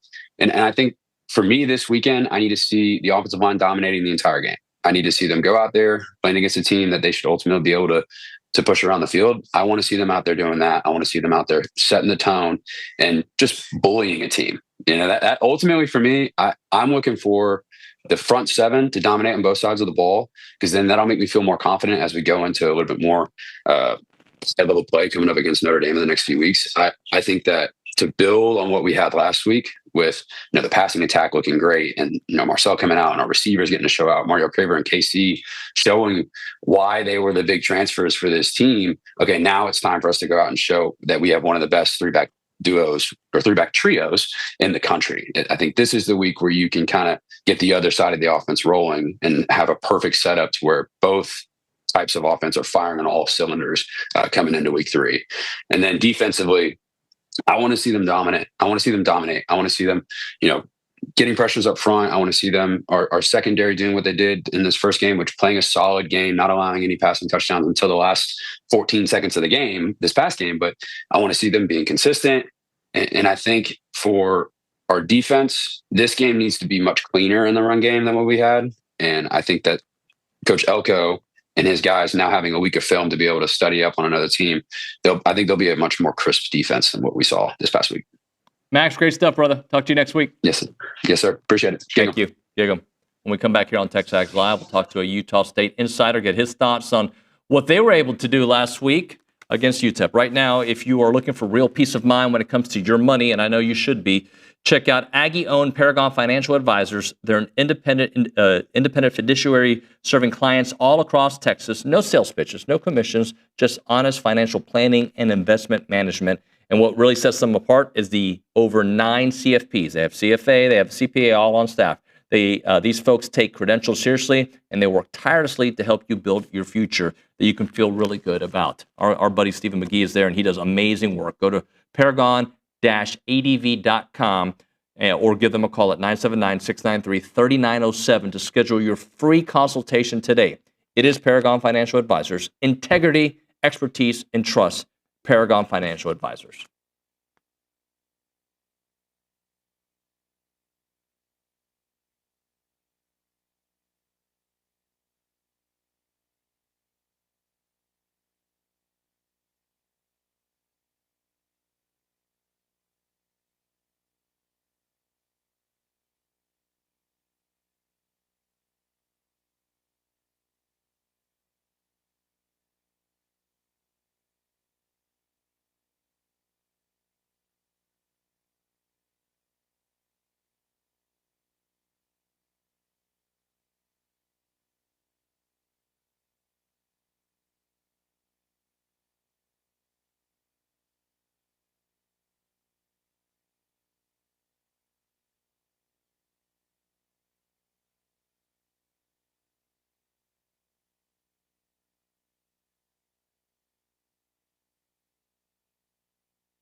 We're back out here on TexAgs Live. We're presented by David Gardner's Jewelers. We're in the Rollo Insurance Studio. Let's go to the Bumpy's Catering and Bartending Hotline. That's where we find Jason Walker, who's a Utah State insider. You can check out his work at 1069 The Fan. And is it the Cache Valley Daily? Is that how you say it?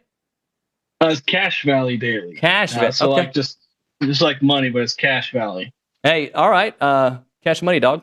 Let's talk to a little Utah State with you, Jason. So talk to me about your impressions early on about Bronco and what he brings here early on and just the level of professionalism and the kind of players that he's brought along. Utah State, when they hired him, they were looking for somebody who could help change the culture a little bit. They'd had a relatively successful coach in Blake Anderson, but toward the end of his career, there was issues with penalties. There ended up being off-the-field issues with Utah State, and so they were looking for a culture turnaround. They bring in a guy like Bronco Mendenhall, who had a lot of success at BYU, then a decent amount of success at Virginia. Kind of stepped out of the coaching game after Virginia, but seemed to be rebuilding something at New Mexico, where he went 5-7 with a program that has been to a bowl game like maybe once or twice this century. And so that was kind of enough evidence that, hey, Broncos probably still got it. So they bring him into Utah State. And while he was incredibly secretive about the program, he didn't give up, any information that he didn't have to. And so there's a little bit of worry about how much he's connected with the community so far. It's really clear that he is bringing an air of professionalism, a great culture. Like the players can't stop raving about how good the culture is with the team. I know it's early on and everyone's optimistic, but I think he's done a great job so far with what he's brought in to do. And then week one, he gets the win. So far, so good with the Bronco Mendenhall era. So was that win expected? I mean, I think it's got to be hard when you have a new culture, a new team, new players, regardless of level of competition. Was that one expected for Utah State? Yeah, I think with where Utah State has been, it's kind of a mix because fans wanted that to be like an easy win and expected win. Because UTEP, they're a team that's been winning 2, 3, 4 games every year for the last decade or so. They've really struggled to have success. They were predicted to be one of the worst teams in FBS coming into the season, but Utah State was also coming off a 4-8 season. They were one of the worst teams in FBS last season. They were in the bottom 30 or so. So fans, if the team was meeting expectations of being able to get to a bowl game every year, being able to contend for a Mountain West championship, this should have been an expected win. But fans were kind of uncertain whether or not the team was getting back to that more consistent level of success where they can win 6-7 games, or whether or not this is going to be a rebuild year where maybe they only win 3 or 4 games, but they establish a baseline for future success. Talking to Jason Walker here on TexAgs Live. Talk to me about Bryson Barnes. We had a little segment on him earlier about his time at Utah. Just what kind of a leader has he been, and what are the early reviews of him at practice and obviously that first game? As far as him being a leader, the team has certainly taken to him. One of the weird quirks of Bronco Mendenhall, the way he establishes culture, is the players had to earn their jersey numbers. And they did so by basically, there was a player committee that would then select the players who got to pick their number first. And so it's a player-driven system of earning your own number. And Bryson Barnes was the first player who got to pick his number. So that kind of tells you what his teammates thought of him. Is he's the leader. He's the guy that embodies the culture that Utah State is trying to establish. So I think that kind of speaks for itself there. But as far as him on the field, I think he's lived up to expectations so far. So what was it, 6 sacks in the game? Is that his fault? Is it the offensive line's fault? Is it a lack of personnel? Maybe guys weren't in there. Why was he on his back so much? The answer to all those is yes. Basically every different way you can have a sack: coverage sack, missed assignment where somebody just doesn't realize they're supposed to block somebody, plays where the guy just doesn't beat the guy in front of him.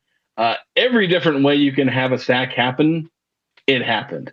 And so it's hard to pinpoint that one area of why a sack happened because, on one play it's this, on another play it's that. Most of them, I think, are things that they can fix because most of them were, not understanding the blocking assignment. I think there were multiple ones where a guy just ran free. Somebody thought somebody else had that guy. So it's just a matter of, getting things tightened up. It's week one. There are those kind of mistakes. You have an offensive line and running back room that are all new to each other. Almost none of them have played together. So there were going to be some mishaps early on. Am I right? Miles Davis can play multiple spots. He can be a wide receiver. He can be a running back for Utah State. Yeah, he did. I think both Miles Davis and Javen Jacobs. The stat that kind of stood out to me is actually Javen Jacobs, where he played 21 snaps at running back and 16 snaps at wide receiver, where he lined up as an actual wide receiver. Miles Davis, I think, had like 6 snaps at wide receiver, but these are running backs who are converted wide receivers, so they can very much play multiple positions. Talk to me about the defense. What stood out positively and negatively? I think the biggest thing is that Utah State just looks competent on defense. The last 2 seasons, 2022 and 2023, their defense was just straight up bad. There's not really a way to sugarcoat it. They couldn't stop the run to save their lives, and their pass defense wasn't a whole lot better. But although UTEP has a really bad offense, to be frank, they were really bad last year. I think they were like 130th or something like that in points scored, averaged 19 points a game. Utah State holds them to 16 with a new quarterback, Malachi Nelson, in there. But the biggest thing is they just tackled, they stopped the run, which I know those sound like basic things, just being able to tackle and stop the run. But when you haven't seen a team do that for 2 years, it was nice to see Utah State actually manage to play competent defense for once. Jason, how is Utah State, I don't know if the players or people talking or maybe fans, but about this matchup with A&M from the perspective of some folks thought the UTSA game was maybe a little closer than it should have been. I think UTSA is a really good opponent, but at one point they made it a 1-score game there in the third quarter before A&M just took complete control. Are they looking at this as maybe as an opportunity, as a measuring stick? How is it kind of being perceived? I'll be honest, the most realistic perception of this is it's probably going to be a loss, and it's probably going to be a big loss. Like, there's the optimistic fans that, and it could happen. Like, anything can happen. We've seen crazier things than if Utah State were to beat Texas A&M on a football field. But most predictions, even from the Utah State side, which are going to tend to be more optimistic toward Utah State, they're probably still going to predict this as a loss by 2 or 3 scores. Okay. And if it's closer than that, does that tell you something about this Bronco Mendenhall regime, or regardless, too early to say? I think if they're competitive against Texas A&M, I think it will be very indicative of a quicker turnaround than people were expecting. Because it's a ranked Texas A&M team that's got really good players all over it. So if Utah State, if they were to have a performance maybe similar to UTSA, like even though that score margin ended up being a little bit wider, I think that kind of game, if it played out that way, would still be an ultimate positive for Utah State, because it would show continued improvement over what Utah State has seen over the last couple of years. Jason, good stuff, man. Thank you very much for your time. No problem. Thanks for having me on. Yeah, Jason Walker there on the Buppy's Catering and Bartending Hotline. We'll hit a break. We'll come back with Around Aggieland here on TexAgs Live. Right now, Daily Company, they're a family-owned, licensed, and insured business that offers HVAC, electrical, plumbing, and generator services, and that's available to you 24/7. They serve College Station, they serve Bryan, they serve Houston, they serve Austin, and when it comes to their HVAC repairs, it's going to be awesome because, everything about AC is awesome, right? Refrigerant leaks, furnace failures, seasonal tune-ups. On the plumbing side, they'll take care of those clogged drains. That's terrible. Water heater installation. They want to make sure your pipes are in top shape. They'll take care of those leak repairs. Electrical wiring, outlet repairs, upgrades for safety and efficiency. And on the generator side, you want that to work, right? Like, you want it to make sure they'll set it all up for you. They'll install it, and they'll make sure it's prepared if there is a power outage. Upfront pricing with no surprises. Contact the Daily Company today, 979-260-2020. That's 979-260-2020. Or visit them at godaily.com to experience the daily difference.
And we're back. TexAgs Live, presented by David Gardner's Jewelers Rollo Insurance Studio. It's time for Around Aggieland. Kaylee Dreyer's in the house. Hello, Kaylee. Good morning. How are you? I'm well. How are you? Good. It's been a good week. It has been a good week. Got to hang out with some really cool Aggie athletes yesterday. Casey Concepcion shaking everybody's hand. How was that? He was so nice. Yeah. So respectful. What do we have? So starting with the biggest news, obviously, football season's back, and Texas A&M beat UTSA 42-24 in front of the 6th largest crowd and the largest season opening crowd at Kyle Field. Marcel Reed led the offense with a career-high 4 passing touchdowns, completed 22 of 34 passes for 289 yards to go along with 41 rushing yards. Concepcion and Craver combined for 11 receptions, 194 yards, and 3 touchdowns in their first game as Aggies. As far as the defense goes, Torrin York led the defense with 10 tackles and 1 tackle for loss. Marcus Ratcliffe added 7 total tackles and 1 tackle for loss, and a career-high 2 pass breakups. And in other football news, the Aggies stayed put at number 19 in the AP poll and are joined by 9 other SEC teams making the top 25. Next up, the Aggies will look to improve their record to 2-0, taking on Utah State at Kyle Field Saturday at 11:45 a.m. And then moving on to soccer, Kaylee Noble earned SEC Offensive Player of the Week recognition and landed a spot on the top drawer soccer team of the week after her performance in their 7-1 win over Lafayette. She had 7 points, registering 3 goals and an assist in 46 minutes. Kaylee had the first hat trick for the Aggies since 2023 and the first one at Ellis Field since 2016. And the number 9 Texas A&M volleyball team swept Rice and added another win against Central Arkansas, which was highlighted by 4 girls having double-digit kills. The team looks to remain undefeated as Jamie Morrison and his team travel to take on Utah and Utah State on Thursday and Friday. And then the last thing I have is the number 7 Texas A&M women's golf team won the Carmel Cup with a 26-stroke victory, shooting a 13 under 1,067 for the tournament, and Kata earned the individual title after firing a 4 under 68 on the final day. I see what you did there. You did this. What'd I do? You just said Kata. Yeah, That's my trick. It's like name. Nico Yama, whatever. Like I go first name. That's how I go. But I do call him the evangelist at the Angry Elephant News and Social Center. Why are you looking at your computer like an old man? Like I'm looking at really tiny logos. I'm looking at the distribution of AP poll voters and tracking where A&M, how many votes A&M received for each position. Do you have any insight you can offer so far? Ralph Russo had the highest ranking for A&M at number 11. Okay. There were 12 voters who put A&M in the top 15. Okay. I like it. Hopefully they keep on moving up. All right, when we come back here on TexAgs Live, we're going to have Ryan Brauninger on the program. He talks recruiting and other things, and he's also part of the B team. He is the B team. And after that, we'll have Peter Burns on here. If you want to be a part of the conversation, call us or text us, 979-693-1150. You are listening to TexAgs Live, presented by David Gardner's Jewelers.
And we are back here on TexAgs Live. We're presented by David Gardner's Jewelers. We're in the Rollo Insurance Studio. And guess what? It's time for recruiting. The B team. No, that's later tonight.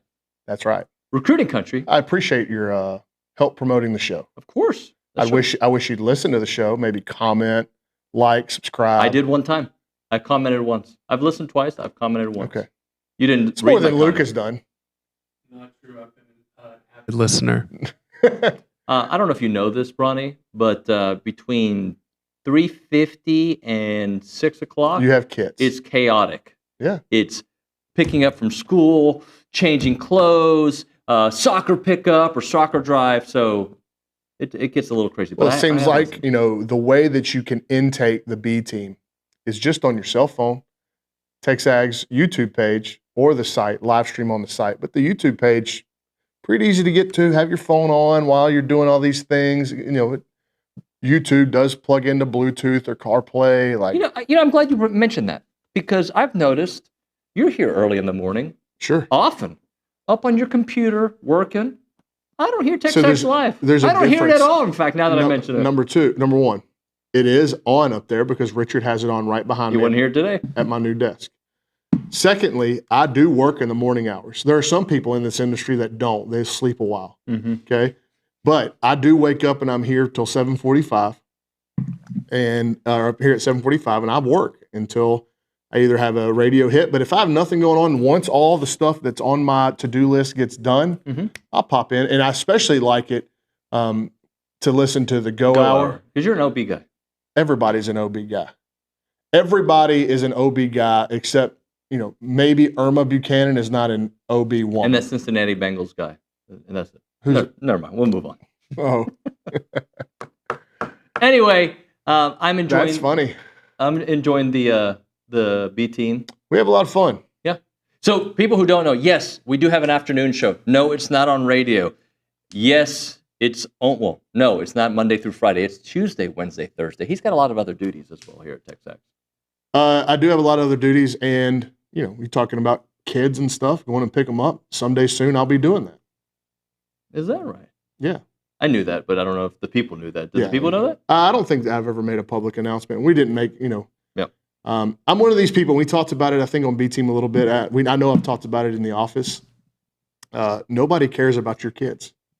I hate to be the bearer of bad news, but people post their kids all the time. I disagree. And I understand if you're using it for you're documenting your kids and you want to remember these moments. But I'm just telling you, look, if your kid walks up to the plate in an 8-year-old baseball game and he hits a ball 7 feet in front of him and the pitcher grabs it and throws it into the right field corner and then it turns into a snowball fight and your kid comes all the way around the bases and scores, that's not a home run. No. And nobody cares. Nobody cares except you. I tend to think that when I post something about Christian and Cruz and Annalise and Island, people care about your kid, but you understand the circle of people that care about your kids is actually very small. Yep. And so, I think me and my wife understand that, and we are very excited about it. But I didn't want to make some big public announcement. Well, congratulations! I think you're going to be a great dad, and I do think that our audience feels like they know us because they do know us. So I think that they're going to be very excited for you. Yeah, I've got a doctor's appointment today about it. All right, great stuff. And another thing, TexAgs, we've got moving goalposts. We have all of our Texas Aggies United interviews. Tons of content right now. I'm working on something. You're up to something. I'm up to something. Luke is probably going to talk about the greatest basketball team ever. There's a lot of stuff going on. Listen, the non-conference basketball schedule could come out at any moment. You never know. And it's been that way for the past month. At any moment for the past month, Luke could sprint out of here like he's about to wet his pants so he could post the non-conference basketball schedule. Shall we get into some people just love their jobs. Love their jobs, and I'm not going to apologize for that. Okay, we need to move on because I was about to go down a road. All right, go ahead. Let's got some commit performances you wanted to get into? Well, just all of them, really. I was talking to, I think I said this to you and Lucci last week. Or earlier this week. I can't remember off the top of my head a weekend where I looked back at the A&M commit performances across the board and went, holy crap, picking a performance for Bronny's best this week from the A&M commit class was going to be really, really tough. I ended up giving it to Jordan Carter, who had 13 tackles, 3 sacks, 3 tackles for loss. But it legitimately could have been one of about a dozen or 15 of the players committed in the class. It was so good. Helam and Kasuga went nuts in Utah. The running back tandem, KJ Edwards and Jonathan Hatton, had sensational nights. Quee Beck, I think he had 18 tackles or 16 tackles in a really knockdown, drag-out fight in East Texas between Kilgore and Carthage. Tank King had a really good night, but also had a just absolute detonation on that hit. Yeah, and then the ball flies up in the air, and I was like, is that the kid's head? I hope it's not his head. But the ball just flies up in the air, and then he ends up throwing the guy probably 5 or 6 yards back to Mike Brown had a great night. 4 catches, over 100 yards receiving, I think a pair of touchdowns for him.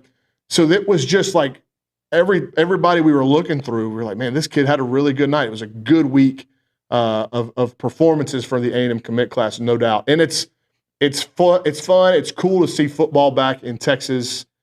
I really enjoyed. Last Friday, I went to Liberty Hill, my first time ever to go to Liberty Hill. And one of my favorite things to do, and I'm going to start this. I've started it.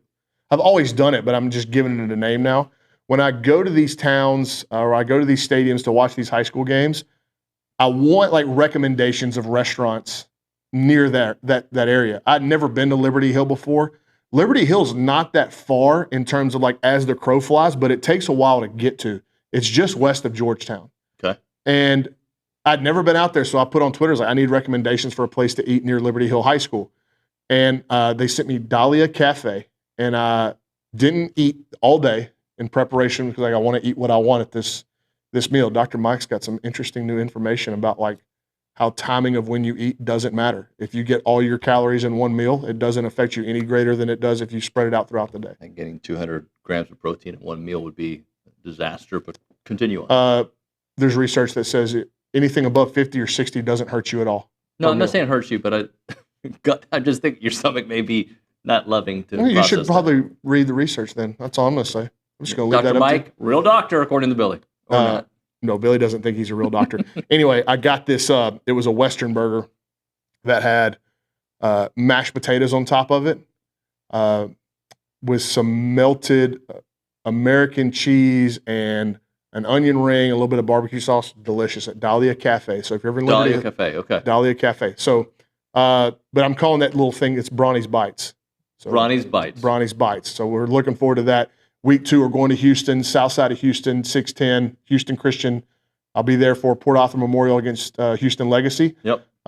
Tank King versus Mike Brown. And so if you're listening and you live on the South Loop in there, Houston's got a bajillion great restaurants. But if you got somewhere that you really dig that's close to the stadium there at Houston Christian, let me know. I will go try it. That's Houston Christian's off of the Beltway and like Clay Road, right? It's between the Beltway and 610 on the south side, southwest side. Yeah. It's kind of going toward NRG. Is it that far deep down? It's that far south, and then it's like right when you curve, it goes east. It's like in that little area. Yeah. Okay. You want to talk about some of the other performances? I think I saw here in your article 2027 Argyle Liberty Christian linebacker Cooper Witten. Look at these stat line. Goodness. It's bizarre. I mean, not bizarre. It's crazy, right? Like Cooper Witten, one of the top prospects in the state of Texas in the class of 2027. Obviously, everybody knows his dad, Jason Witten, Hall of Fame tight end with the Cowboys, and now the head coach at Argyle Liberty Christian. And Cooper being recruited by everybody as a linebacker. And how many times do you ever see a linebacker prospect go for 17 catches and 175 yards? 2 forced fumbles. 2 forced fumbles. How many tackles? 8 tackles, 2 tackles for loss. Yeah, so just filled up the stat sheet in every way imaginable. And they came up short against a really good Anna team. But, man, like for your first outing to be that active, and Howell was texting our group chat during that game. He's like, man, this kid is incredible. Like he's literally doing something on every play on offense or defense, making huge impact plays to help them win the game. They come up short, but it's like they're going to be asking a lot of him all year. And you can't get mad at the coach because dad's the coach. That's the dad, yeah. And I think I would anticipate Jason Witten being like, no, you play. That's not what we do. We don't sit out. We don't get tired. We play. And that should translate well into the next level, right? That kind of mentality. But we have Cooper Witten as the number 5 player in the state in that class. It would not surprise me if he ends up inside the top 3. Like, that's kind of the trajectory this kid's on. Who is he looking at? Well, A&M's in there, Notre Dame's in there, Clemson's in there, Ohio State's in there. It's a lot of the big boys. It's heavyweights. Oh yeah. And then you saw Jonathan Hatton Jr. play, and it was fun. It was interesting because I was talking to Coach Sines before the game. It's the head coach at Cibolo Steel, and I said, "You going to give the ball to 28 tonight?" I was just kind of joking around. He's like, "Yeah, we are." He said, "Because I have been kind of spoon feeding him just to keep him healthy as we got to the season, because everybody knows what kind of a player he is. And if you're in high school, like at A&M, you got to go through preseason and you're going to get bumps and bruises in camp. But hopefully you've recruited a roster that you know, if you have some guys dinged up, you can absorb the loss. High school is not like that. But it's funny at Cibolo Steel, the kid that's the backup to Jonathan Hatton looks like he's going to be the next Jonathan Hatton. Okay. So he does have some wiggle room there. But everybody knows that, like, you know, when the season comes, they're going to give the ball to Hatton a lot. So he said, you know, we've been really light with him and his workload. He didn't play in the last scrimmage. I think he said they had an inter-squad scrimmage between their final scrimmage and the first game of the season. He didn't play in that. So it took him a little bit to get lathered up and get going. He had one big run in the first half. And I will say this, Liberty Hill has got a defensive tackle committed to Michigan. Alistair Vallejo is his name. Big, strong kid in the middle. And Cibolo Steel, that's not where the strength of their offensive line is. So Hatton had big problems in the first half, like getting going. A lot of the times he was getting his feet stopped in the backfield just because he was running into a cloudy picture, like it was all muddied up. As he was having to bounce a lot of runs outside. And he does his best work. Like, he's a between the tackles. He's a big, strong kid, like wants to get downhill and get momentum going. It's more of a Derrick Henry running style, if that makes sense. Like, I'm not comparing him to Derrick Henry. He's not that big. But you're going to see some of these clips that are coming up on the stream if you're watching us on YouTube. A lot of this is between the tackles, and that's kind of how he wants to run. So when you muddy the picture for him and you can't let him get his legs churning, then that's not what he likes to do. But as the game went on, and especially in the second half, as Cibolo Steel started to pull away, he started to find some joy between the tackles. And then he had this huge 94-yard run. I'm watching it right now. To pull, and it just – that one he bounces away and like he just keeps pulling away from that, outrunning the angles. Yeah, yes, it was a grown man running there. So he's 6'1", 215 pounds. He's a big dude, big put together kid, and so he ended the night I think with 176 yards rushing, had that long touchdown, and it was a good night for Cibolo Steel. I think he beat the defender on the other side by like 12 yards, and he let up at the end. Yeah, and he had an angle. Like, he outran all the angles of the defense. And it was funny because I did not film that play. He had started to get going, and so I think he had a carry of like 17, and then he had one of 9, and then he had one of like 21. And at the end of the last one, the 20-yard run, he kind of came up, and it, like, I didn't know if something grabbed, like his hamstring grabbed, but he kind of hobbled off. They bring in their sophomore back, Liam Jones. He scores on the next play, like an incredible run. I went, oh, this backup is really good too. And so I thought his night was done. So I'm walking down the Cibolo Steel sideline, and I'm talking to some folks in their administration. And their offense goes back out there inside the 10-yard line. I'm like, they're up at this point, like 38 to 10 or something like that, 38 to 7. I'm like, he's done. It's fourth quarter, they're done. He's done. He's not done. They hand it to him, and he busts the 94-yarder. And I'm thankful his mom got it on camera, and they sent it to me so I could post it. But I thought his night was over, and he had one more big blow still left in the tank. So what was the feeling at Cal this weekend with all the commits and recruits that were in town? Yeah, they did such a good job, man. And it's a season opener against UTSA. The season opener is going to build the excitement. Mm-hmm. But this is one of the things that we've talked about leading into the season on the recruiting side is you have all these visits in June, then you have the dead period, through July and through camp. They have not had a chance to fire the Kyle Field bullet. And it's a big bullet in their holster, like in their chamber. Like, it is an important piece to their recruiting puzzle.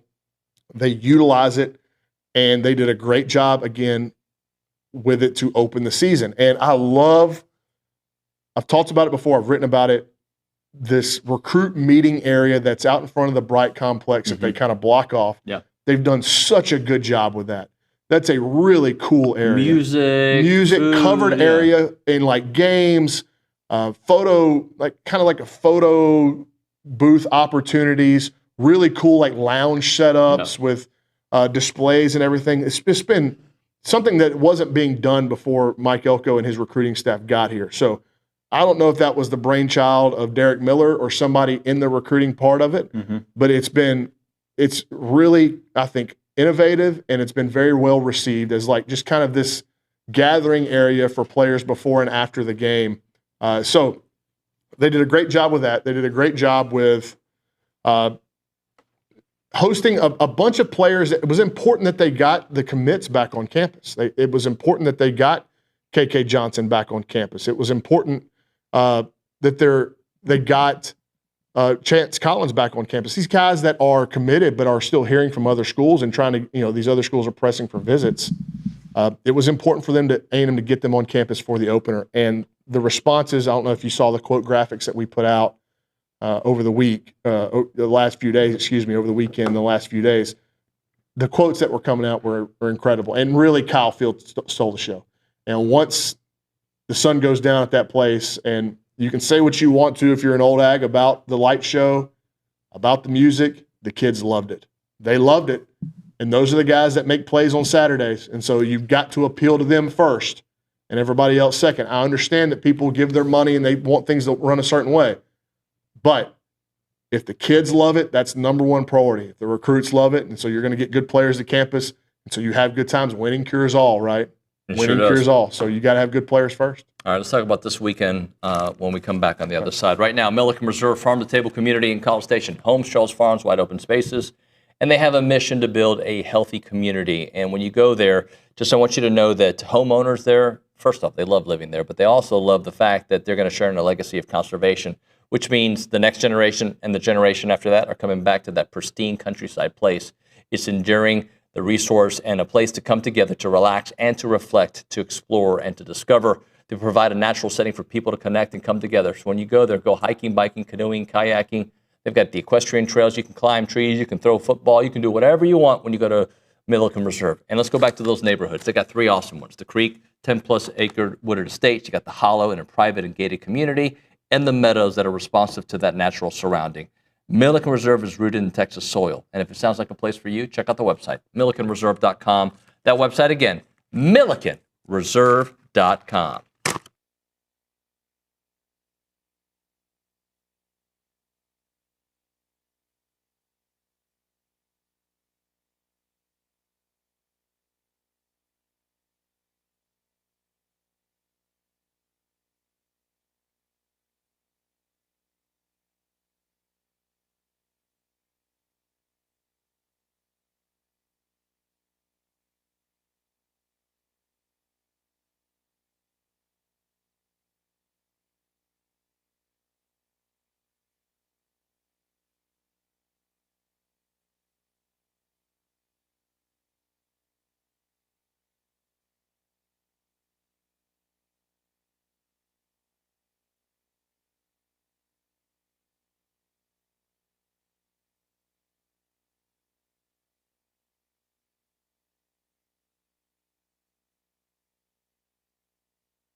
We're on the air now. Oh, we're on the air now.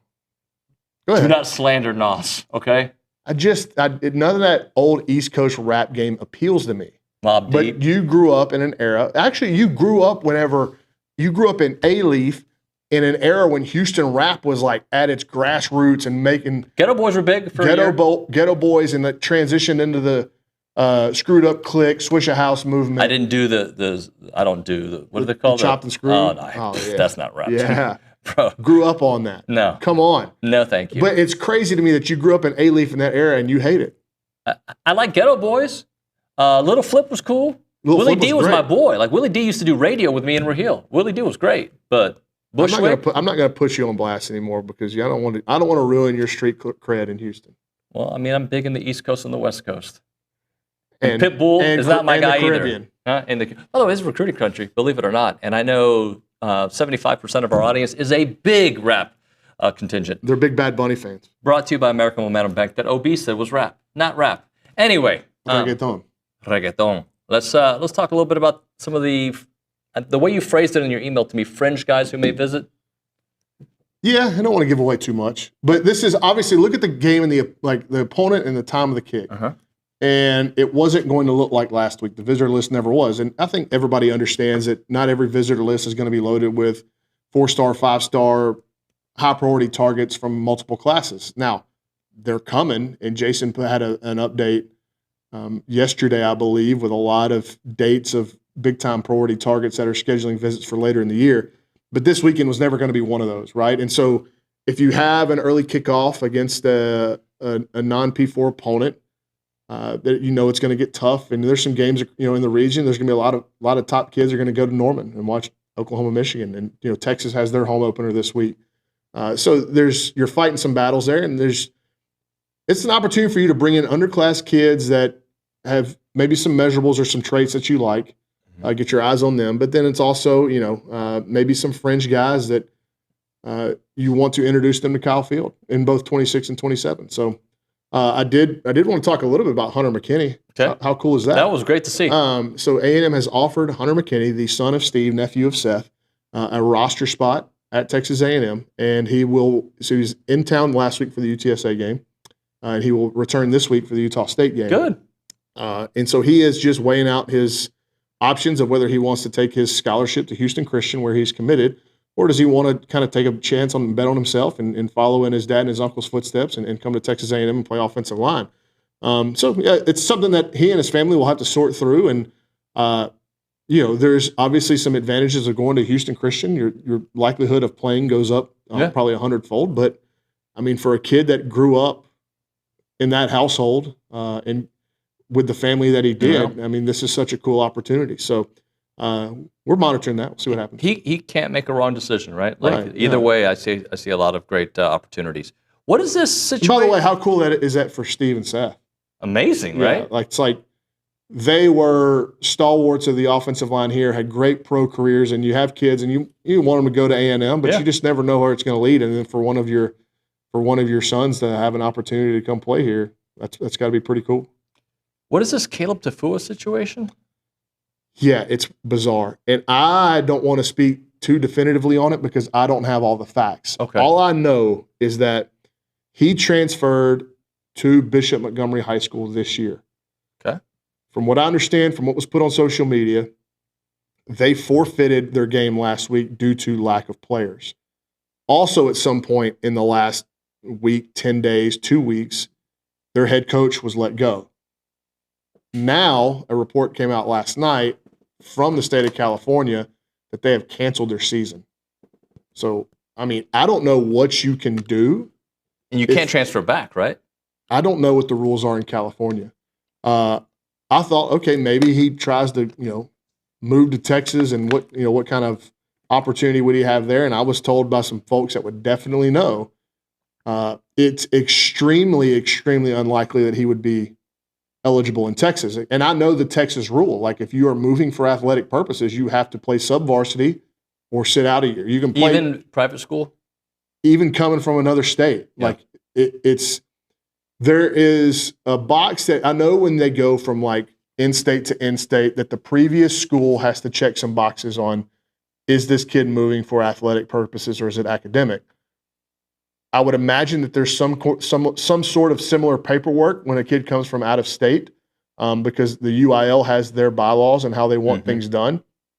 And when you just review the situation, I mean, even if the previous head coach, which he really doesn't have one because that guy was let go, but even if his high school now said he's not moving for athletic reasons, it has to get by like a district commission to whatever school district that. So let's say he moved to A&M Consolidated. All the representative from each school in that district would have to hear the case of why this kid should be eligible immediately. Right. And when you go, okay, well, they had a game canceled, his head coach was let go, and then their season got canceled, it's pretty obvious that the kid's not moving for academic reasons.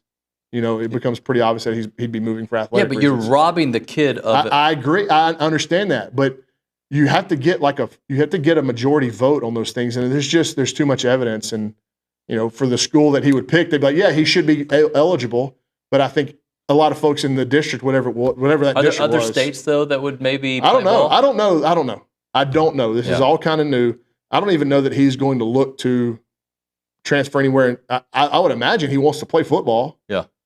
Maybe they've got some sort of homeschool league out there. I don't know. That's a terrible situation. It is. To be it's in. awful. It really is. What other little bit of I don't know? Drop a little crumb if you can. I know you can't say too much, but this weekend, just drop a crumb. Yeah, we are still working through the additions and subtractions. Obviously, it's something that you do with every visitor list. But I think there's there's not a name on there where I'm going, all right, this kid's got a real chance to get an offer and could commit soon, something like that. I'll give you one name that I'm interested in because, their quarterback commit in the class of 2027 is Jace Johnson. He visited Florida State last week. And what a weekend to visit. I know. Florida State looked good, and the Gus Malzahn offense, and that's some stuff that he does well. So A&M is bringing in Ty Knutson from Smithson Valley, a 2027 quarterback that they've offered. So Ty will be here. And that's wise of A&M to do, right? Like if the kid that's committed to you is going to go look around, then we got to keep bringing in guys. We're such a long way off from the 2027 class, but just goes to show you how much they're kind of working their system this early. Yeah. Thank you, Bronny. Appreciate you. When we come back here on TexAgs Live, Peter Burns, I'm sure he'll want to talk LSU. I'm sure he'll want to talk Texas, and he best talk Texas A&M. We'll do that here on the other side. Right now, in today's fast-paced world, Caldwell Country Chevrolet is going to bring that car buying experience right to your fingertips, on your phone, on your internet, wherever you get it, or you can go in person. But you can browse their constantly updated inventory online, where their deals change month to month, and they're always amazing deals.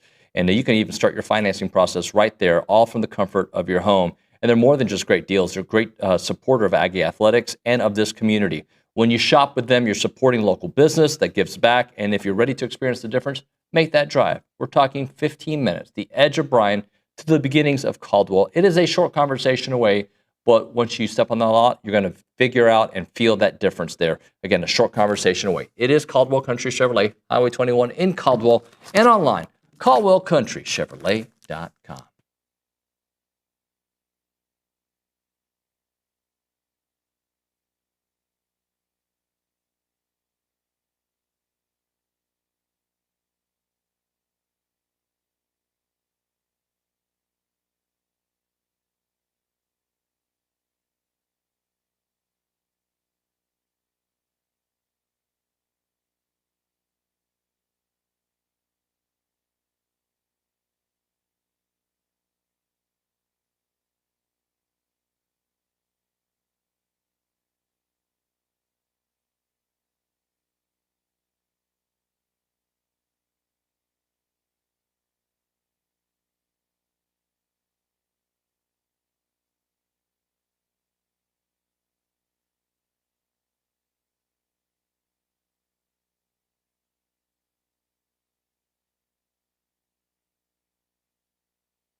TexAgs Live, presented by David Gardner's Jewelers Waller Insurance Studio. Let's go to the Buppy's Catering and Bartending Hotline. That's where we find PB, Peter Burns of the SEC Network and ESPN. PB, good morning, buddy. Can I ask a request? Can I be a diva? And I want to go full Billy Lucci diva here. Can I be a diva? I think I know where you're going with this, but does it involve the letters R-E-K? God bless you. Listen, we're in mid-season form right now. We look like LSU's defense right now. That's right. That's all I'm asking. I love coming on you guys, talking with you guys. All I ask is a little Robert Earl Keen. That's just it. Just give me a taste is what I need. Burns, I'll tell you the issue. And there's not an issue. We can have it corrected, but we have different people. So our offices are here, and then the radio station that plays the music is somewhere else. And they have different people working the show. So write a note when Peter Burns comes in, Robert Earl Keen. Thank you. You're welcome. You see, I feel like Kaylee DeBoer right now. We're just trying to figure things out, and it's a whole new process. So now we know we can look at the film. We'll come back with Robert Earl Keen next week. So now I'm good. What's up, bud? Well, the difference is I think our guys get the music right, 4 out of the last 5 times. Unfortunately for Kaylee DeBoer, it looks like when it comes to non-conference games, not so good. The first drive looked good, and it's crazy. And I think that ultimately what doomed them a little bit of that game is they get the ball, they go 16 plays, 75 yards. They punch FSU in the mouth, and it was almost too easy. You're thinking, oh, okay, yeah, this is the 2-10 team. We got this. And everybody kind of relaxed. But the problem is Gus Malzahn didn't want to relax. Tommy Castellanos went his full Diego Pavia, and they didn't relax. And they absolutely stuffed Alabama in a locker. And it was it's crazy to see, man. I swear, I spent the last hour talking to several Alabama fans and people of importance around that program, and they've never seen anything like it. And it's wild to think, but guess what? They still have an opportunity. They're still a talented roster. I'm not saying that that Bama is going to be some 6-6 team and they're going to fire DeBoer. That ain't going to happen. Talking to Peter Burns here on TexAgs Live. PB, let's talk about LSU because look, I thought they were going to be slightly better than they were last year. After watching that defensive performance against Clemson, I might have really underrated what that defense was going to look like. But is Clemson any good? I guess is the follow-up question because Clemson's kind of been in this situation before where they haven't looked good in their opener. Different situation last year against Georgia. So am I overrating what I saw from the LSU defense?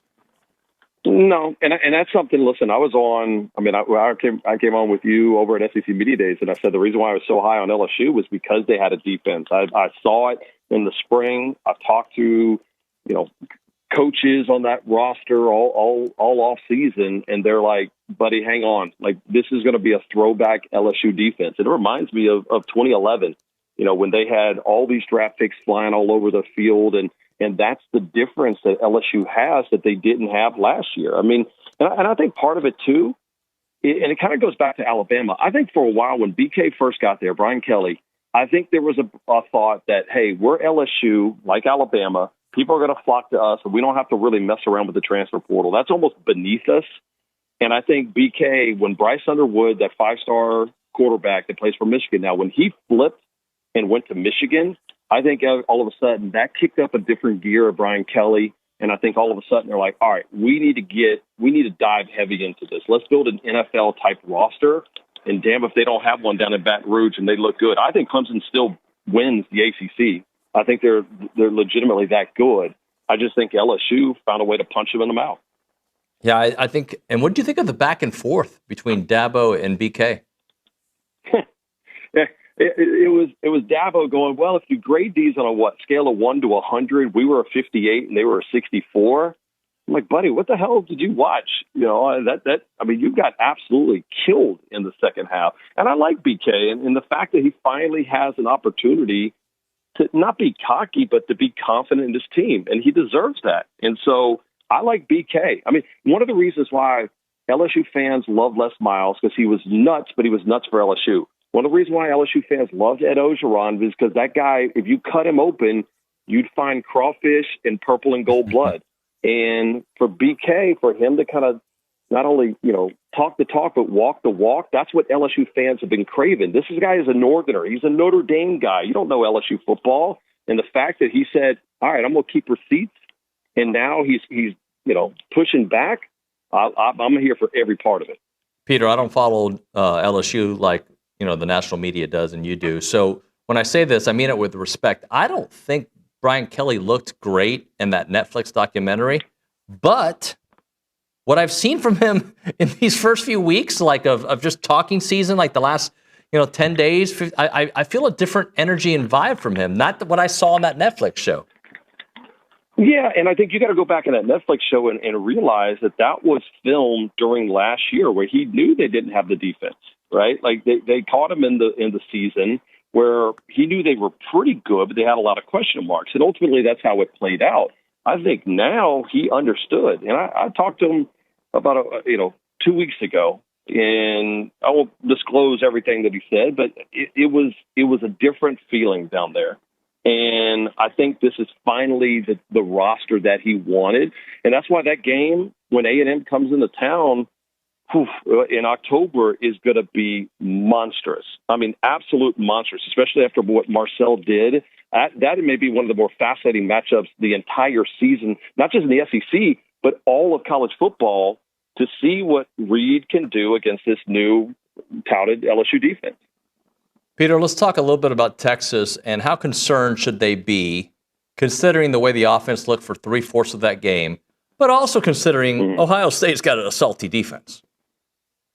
Yeah, I mean, like DEFCON 5 is basically just chill. DEFCON 1 means nuclear meltdown. It's like a DEFCON 4 for me. Like I'm not concerned at all. Defensively, they're going to be in every single game, but they're going to dominate people on that side of the ball.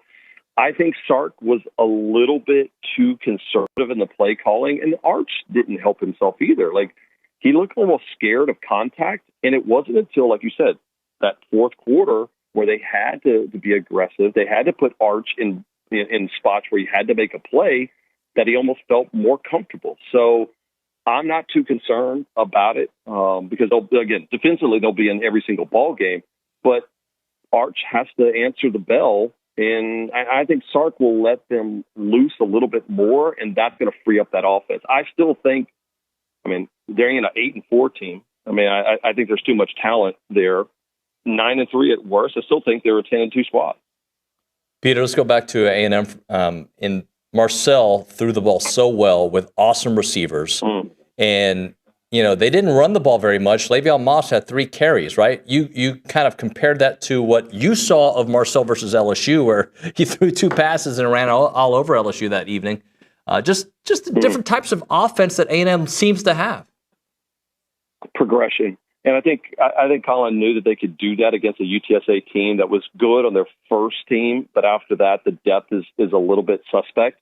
And so that was, you and I talked about it, last week, I think, is that the fact that I thought it'd be a fairly kind of figure out what you want in week 1. I feel like for A&M, you're always going to be able to run the ball. You should, especially with Moss being back there. And I feel like that was almost like in case of emergency, we'll just get back, we'll just run the ball, we'll just lean on and we can win that way.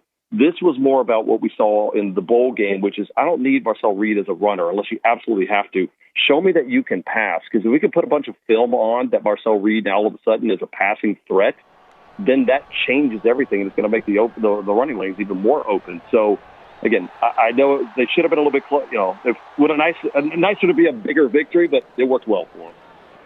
Talking to Peter Burns with the loudest stadium in the background ever. PB, let's talk Jackson Arnold for a minute, because I don't know how to feel about it. Because look, Auburn did what they were supposed to do, and they did it convincingly. And I thought Jackson Arnold looked really good running, but I was somewhat surprised they didn't try to use those receivers. Is that a sign of things to come? And do you expect for defenses to play Jackson Arnold a little differently moving forward? Yeah, I don't know how much. Listen, you go back and look at Hugh. Hugh loved to run the ball, and same thing with Malzahn and some of these guys. So, I think it's a growing pain. I think also there was so much worry about Jackson Arnold and putting him in a situation to where what happens if he throws an early pick on the road, okay? well, man, then this guy who's built on bad confidence over at Oklahoma, then all of a sudden he's, it's like a golfer that hit the first, tee shot out of bounds. Like he's struggling. So I think it was more about, hey, let's build a comfort level for him. Let's pick and choose our spots. They've got a talented wide receiver room. I mean, Singleton from Georgia Tech's great. Cam Coleman is incredible.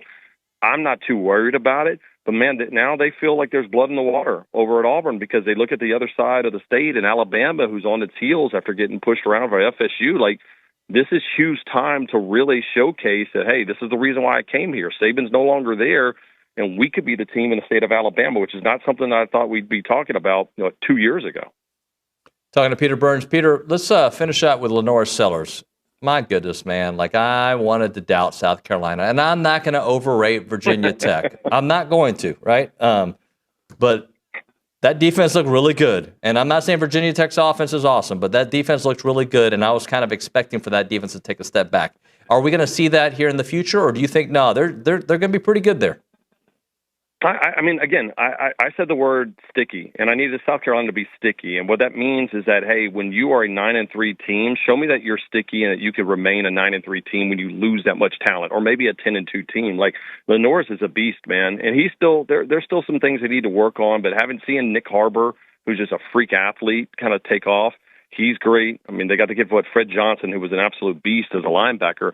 They have dudes, and I think the credit that I give to Shane Beamer and his staff, they don't go after the number one, and a lot of times they can't land them. The 5-star, big-time transfer, like Lane Kiffin and Ole Miss were doing. They just pick the right guys that they know fit their scheme. And that's the important part of the NIL is making sure you're using it for the right dudes. So I still think they take a step back slightly, but I don't see a 6-6, 7-5 team. I see a lot of 8-4 squads in the SEC. I mean, that's the reality of it, and it feels more like the NFL than it ever has been. Peter, I appreciate it, man. Thanks so much. Later, boys. Later, man. PB, they're on the Buffy's Catering and Bartending Hotline. We'll hit a break. We'll come back with a short segment. Right now, if your organization or business is looking for an opportunity to engage with Aggies, you need to check out the Association of Former Students that bring Aggies of all ages together during their marquee events held throughout the year. We're talking about the good ones, Aggie Ring Day, All Aggie Hullabaloo, The Gathering. They all welcome tens of thousands of guests, and there are many sponsorship and vendor opportunities to get your brand in front of those attendees. And these events offer a wide variety of both digital and in-person options to promote your brand. And this includes title sponsorship, naming, on-site presence and activation and recognition in social media posts, and much, much more. There's also advertising opportunities in both the Texas Aggie Magazine and the Aggie News newsletter, which are seen by over 230,000 people. So if your business is ready to engage with Aggies, choose a partner with the organization that's been supporting the Aggie Network for over 140 years. For more information on options available through the association, please email sponsorships@aggienetwork.com.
Final segment of the program. We go around the SEC, but we keep it local with Texas A&M. We go to the Angry Elephant News and Social Center. Luke Evangelist. Premium chatters are chatting. Yeah, they are on the TexAgs Premium Chat from Coastal Aggie 87. Top 15 is way too high for us. We are a 19 to 25 ranked type team. Run defense was extremely concerning. Having a pre-snap penalty on the second play of the game is very concerning. Notre Dame, Florida, Auburn, LSU, Texas, Mizzou, and Arkansas are going to run all over us. That is my concern. And if we're not careful, 7-5 is a real possibility. Okay. First off, I don't think we're ranked in the top 15 yet. Some people had A&M ranked in the top 15. Yeah, but I mean, overall rankings, the masses have A&M. Well, I mean, the polls show what, 19 and 22? Yeah. Okay. About 15% of pollsters have there's A&M. That. So I just want to kind of talk this out. If we're not careful, 7-5. I don't know who can't be careful. You talking about the team? Because I don't think we have anything to do with it. I don't think rankings have anything to do with it either. Coastal Ag.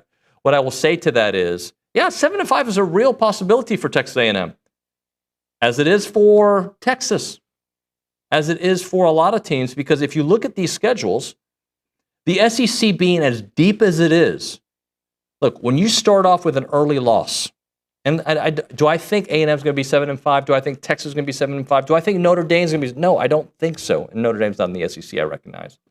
But you're exactly right that if you aren't playing great football for most of the season, do I think the run defense was extremely concerning? I do think that for about 36 minutes. And then I didn't.